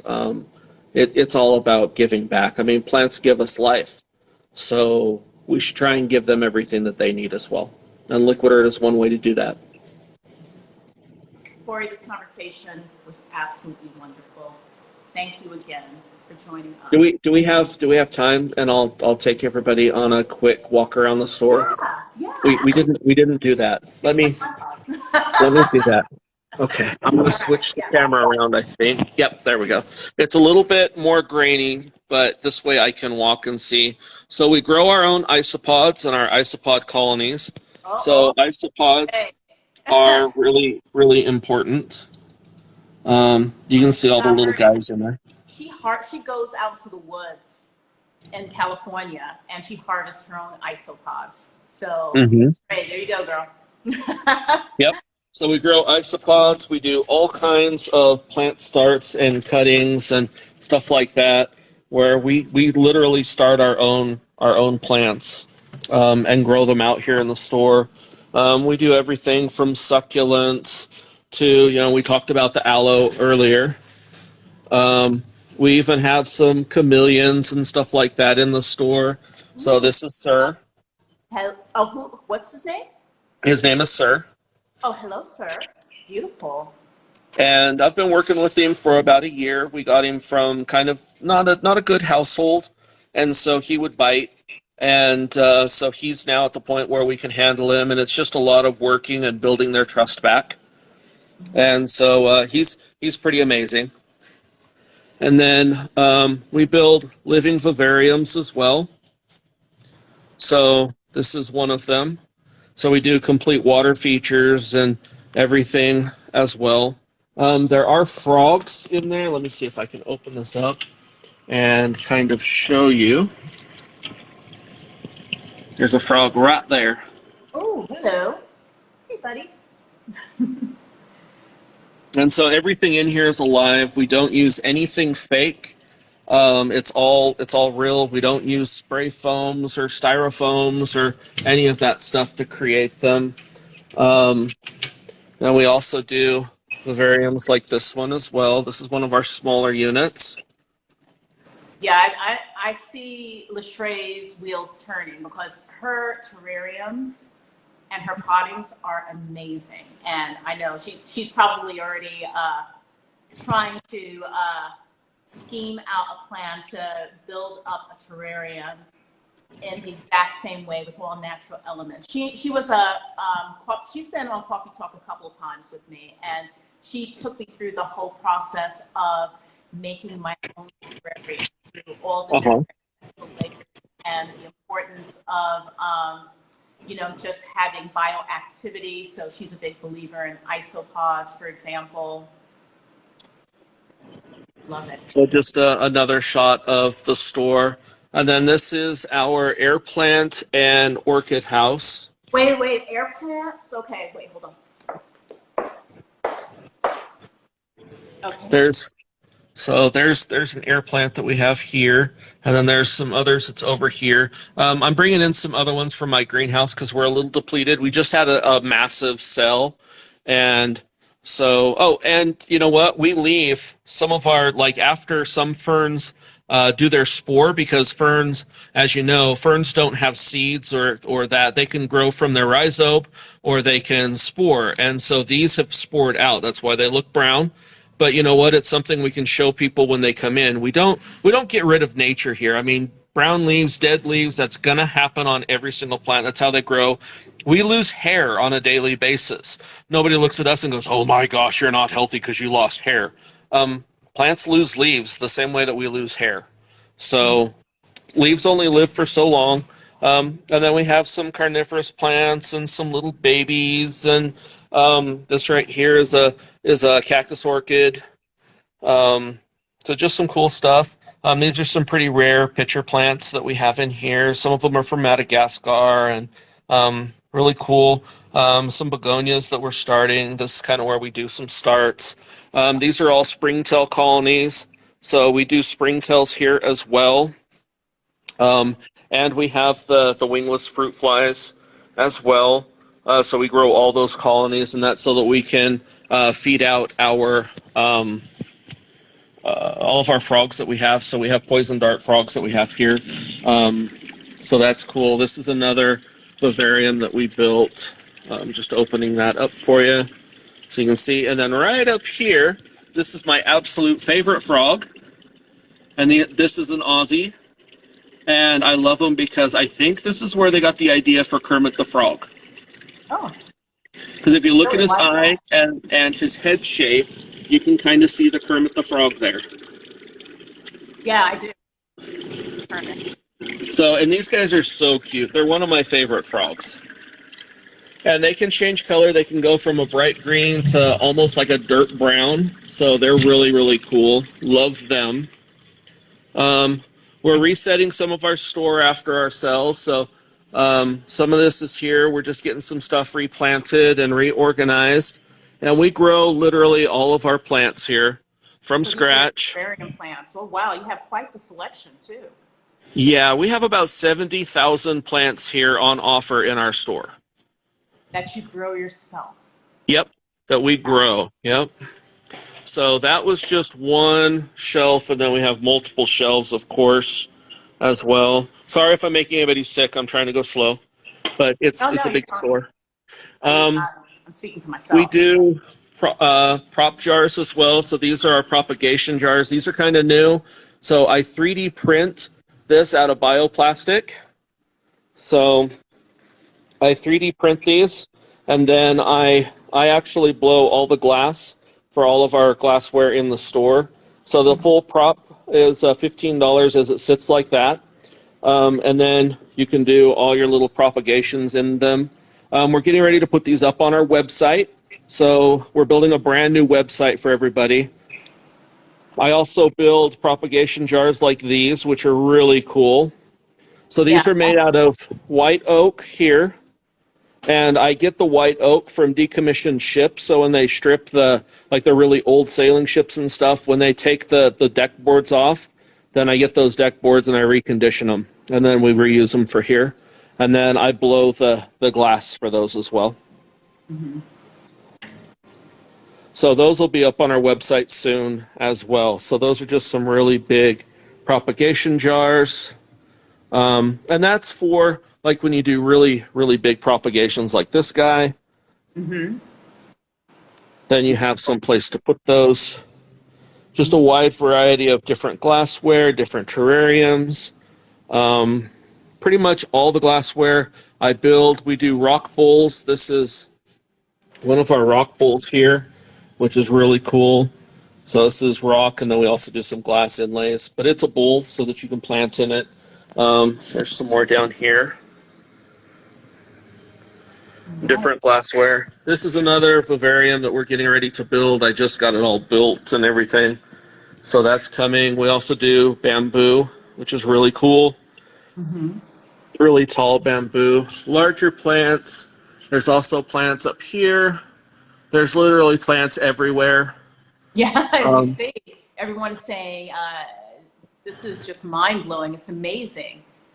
And then just some hanging plants that we do. And then these plants that are up here, these are all my rare plants. These are like my personal plants.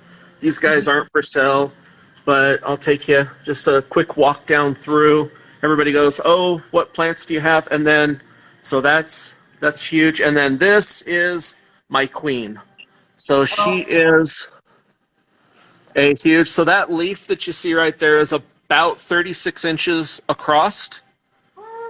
And she is a Thai constellation, but I want to show you something that's really rare, and that's her stems are variegated as well. Wow, guys, see that? Oh, beautiful. And you have lights, like grow lights above? Yeah, that's special grow lights that we're manufacturing. We'll have those for sale soon. So that's our own light combination as well. In your store that you can source from anyone else, or is everything like Liqui-Dirt created? Yeah. And so this is some of the variegation that's in her leaf. This is one of the weird kind of droopy leaves that she has, but it's cool because of the way that they grow. She's in retirement. She was my parent plant for a long time, but we brought her into the store and she's in retirement now, so she is just going to grow out for the rest of her life here. So I'll kind of get back a little bit so that you can kind of see her. I'm about 15 feet away from her to get her in shot. And then I have this one right here, which has a lot more of my personal plants in it. And this is going to get built up into a giant vivarium. It's 4 foot wide, 8 foot tall, and 8 foot long. That's not a giant vivarium already? Well, yes. How big of a vivarium is it going to be moved to? So it's just going to be built up with all the rock and waterfalls and everything going all the way up to the top. I see. So it's going to be the same vivarium, the same place, but you're just adding elements to it. Yep. And the glass has some moss that's growing on it because I don't open up too much, but just to show you a few of the cool plants that's in there. I love moon pallias. This is a moon pallia or friendship plant. I absolutely love them.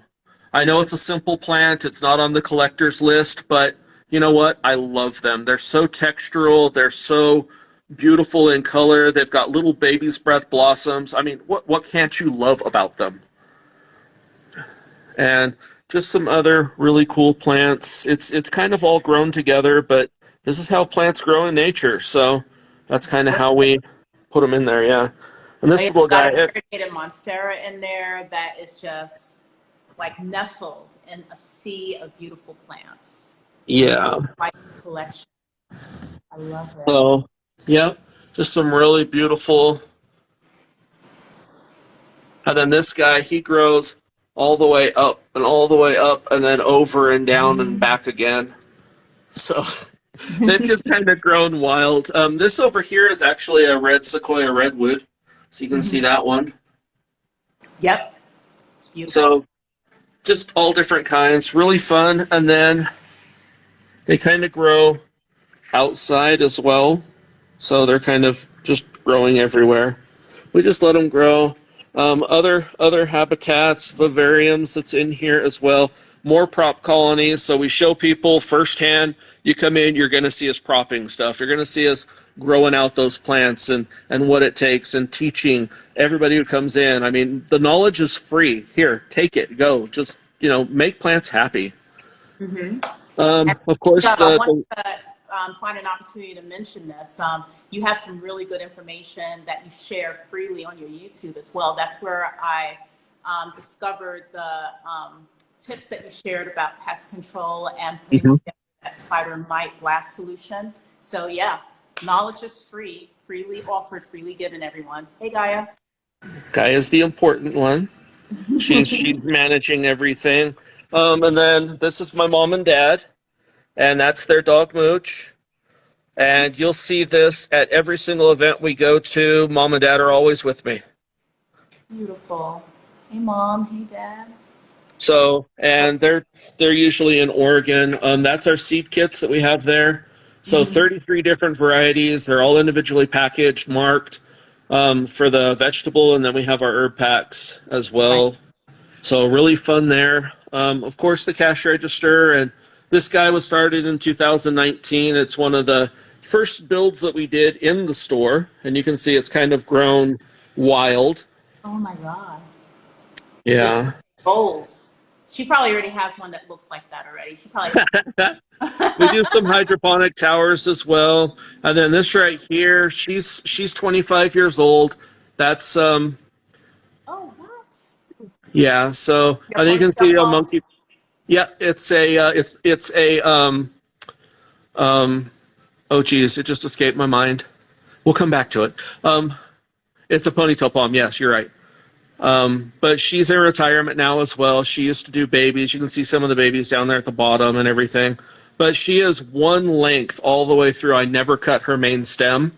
So she's actually really sought after by botanical gardens, and that they've offered me ungodly amounts of money to get her because you can't find those that haven't been cut. And so she's just growing out from the top all the time. That's my truck. So you can see my truck out there. This is a monkey puzzle I grew from seed, and so this is my personal monkey puzzle. And then we also sell other monkey puzzle trees. Just some other stuff. Cutting vessel right there with some painted ladies in it. So these are painted lady cuttings that are in here, and I mean you can see the root colonies on those. All right, so Lashrae, she's my go-to when it comes to the plant botanical names, and she offers Bocarnia recurvata. Yes, that is correct. Yep.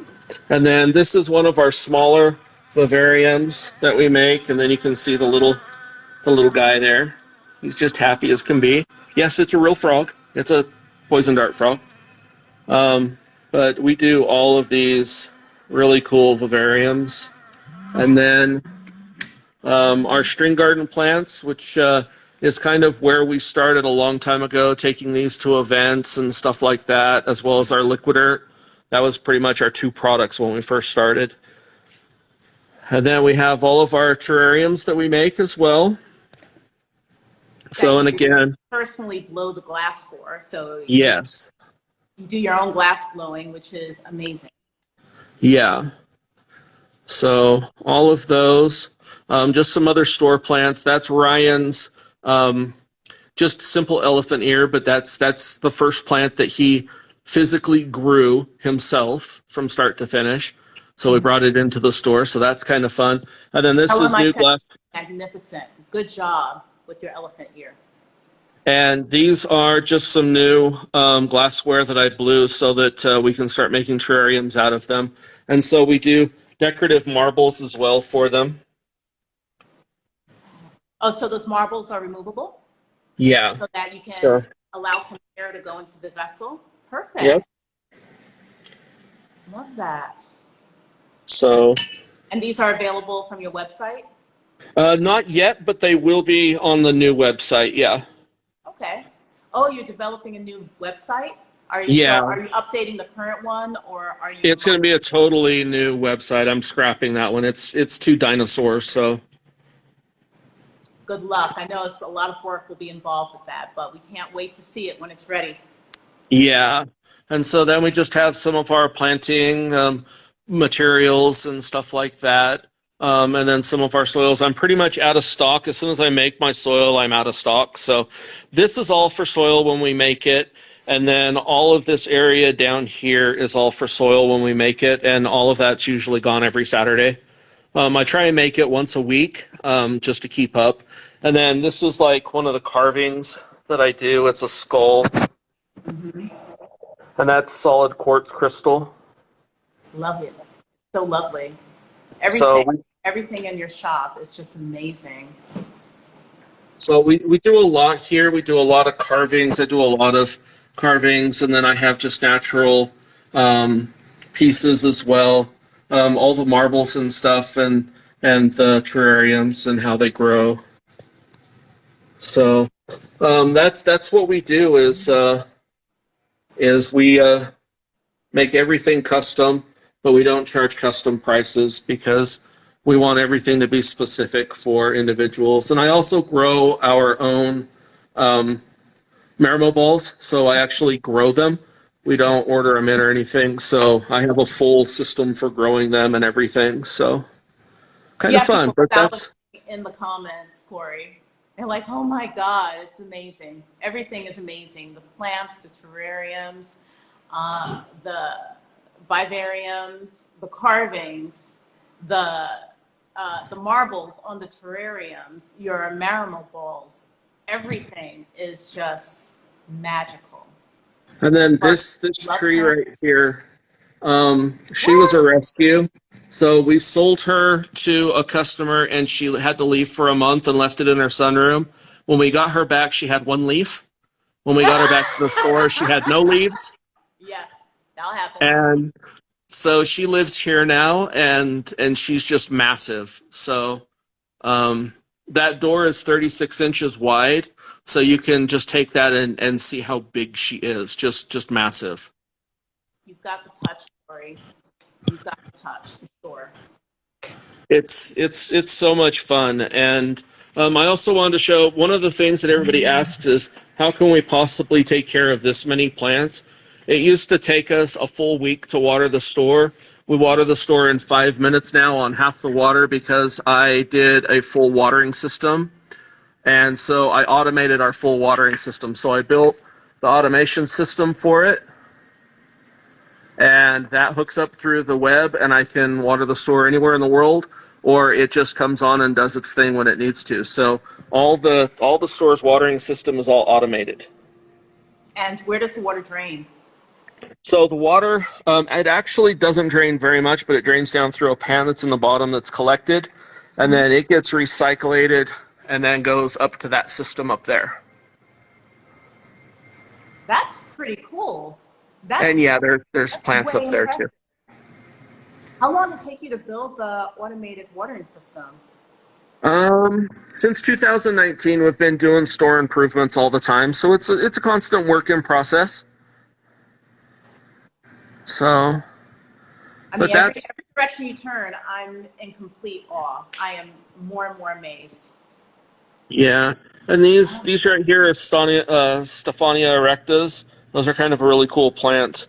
We're just getting them to start nutting out right now, so kind of fun, just starting to grow. So those are some new ones that we brought in. Just lots and lots and lots and lots of plants everywhere. And then we do grow our own moss as well. That's what this whole station is right here. So we grow all of our own natural moss. That's conversation. It's funny that Lestray is looking on at this time because these are exact conversations that we've been having for the last several months. I was just like, yeah, growing moss and how it happens, and wow. So this is one of our trays, and so we grow our own mosses, and yeah, we literally do it all. They have their own integrated watering systems as well. Let me see if I can get that. There you go. So they have their own integrated watering systems, and occasionally there's other plants that we just plug in there. We have cuttings, and we're like, let's just throw them in there. So we do stuff like that too. This moss right here is getting ready to spore. So moss, they don't have seeds or anything, but they spore, just like a fern does. So, So spores are about 160 million years before seeds were invented by the plants. So that's why spores are kind of cool. So they're older. Then we're going. Why I'm absolutely fascinated with ferns too. That is so awesome. Oh, So all different kinds of plants. And then this right here is Robert. hi, Robert. Nice meeting you. Robert, meet the 10,000 people who are watching us right now. And what are you doing right now, Robert? Just repotting some plants. So why are you repotting? They got super root bed, as you can see. Oh yeah, they're definitely in need of repotting. Yep. And so what are you using down here in the bucket? That's our soil. And where's our soil come from? We make it. We hand label and package all of it. So Way cool. And where can we get soil from? online or in store. Perfect. So right now we offer our Liqui-Dirt soil just through Amazon because it's way cheaper for you to get it because you can use Amazon Prime and it's free shipping for you, where for me to ship it, it'd be about $30. So it's just like when we were talking about big box stuff, that's where that can come in, is helping to save cost and getting good products to people. So I appreciate my soil. I love that I was able to get this from Amazon. And what I'm using my soil for is topping off plants that run low in soil. So well, I've started to go around to my fern because I water them so much that the soil level goes down. So rather than top the whole plant, I've been topping off. yeah, exactly. So that's a small tour of the store, but it's a lot to take in. We have about 70,000 plants here. I'm redoing the store right now, and we'll probably have 85 to 90,000 plants here. And I'll be bringing in a lot more of our rare stuff as well. Stuff I've been growing out for several years, stuff that's not even on the radar for most people that is really rare. Some really cool botanical things that are really only available in select areas, but in helping, and then that's the benefit, right? To help all these organizations free of charge and to send them Liqui-Dirt and stuff like that. Occasionally they'll send me a plant and say, here, have this, and here's the rights to grow it. And so I'll be able to grow things that no one else can grow because we did the right thing to start with, which is help. So that's how you build the community, and that's how you build a plant kingdom up, and saving plants from extinction, like the monkey puzzles, which we're really happy to be able to help for. That is growing monkey puzzles, which are on the endangered list, and bringing them out of the brink of endangered, and being able to use Liqui-Dirt in a process to grow monkey puzzles where normally it takes 4 years to germinate a seed. We can germinate them in 2 years because of the nutrition, but I'm the only one that can clone a monkey puzzle tree. So we can actually clone and reproduce a lot faster, so we can help out with that. So it's a lot of benefits and a lot of different ways of doing things, which is really important. Right. Oh, that was quite a tour. Thank you so much for taking us around and showing us this amazing space. And thank you for everything that you're doing to share your passion for plants and plant nutrition and, just building up the ecosystem, just one space at a time with all of us. I mean, it's truly amazing. Yeah, thank you. I really appreciate the opportunity to be here and to talk with everybody. And like I said, I'm always available. So if somebody has a plant question, if I don't know it, I will be able to reach out to somebody who will get us an answer for it. I don't know everything there is to know about plants. I am not a plant Bible, but Fooled us. I've done enough in the few years that I've been doing plants that we can get to the bottom of most anything that's going on. And I try and do a lot of outreach with local communities and schools and teaching programs and our Carton Up project, which is really cool.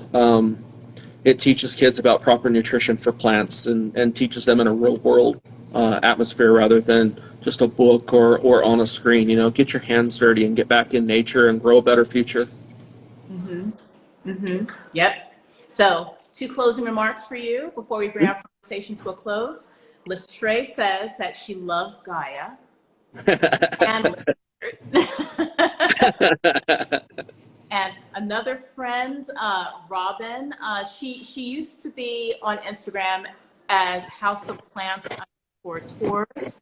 She is Oh, a uh-huh. member of your supporter club, but she's here with us today as Go Perfect. Robin 321. She says, thank you so much. You dropped some gems today. And I wholeheartedly agree 100%. Yes, he did. And thank you so very much. Beyond my wildest imagination, this conversation was absolutely, positively awesome. Thank you. I really appreciate everybody that's out there. And y'all mean a lot to me.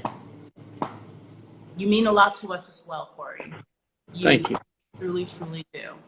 So, yes, until next time, we'll be doing this again for sure. Perfect. Yeah, I look forward to it. All right, everyone. Enjoy the rest of your Saturday. Thank you so much for hanging out with us, and we'll see you again soon. Thank you.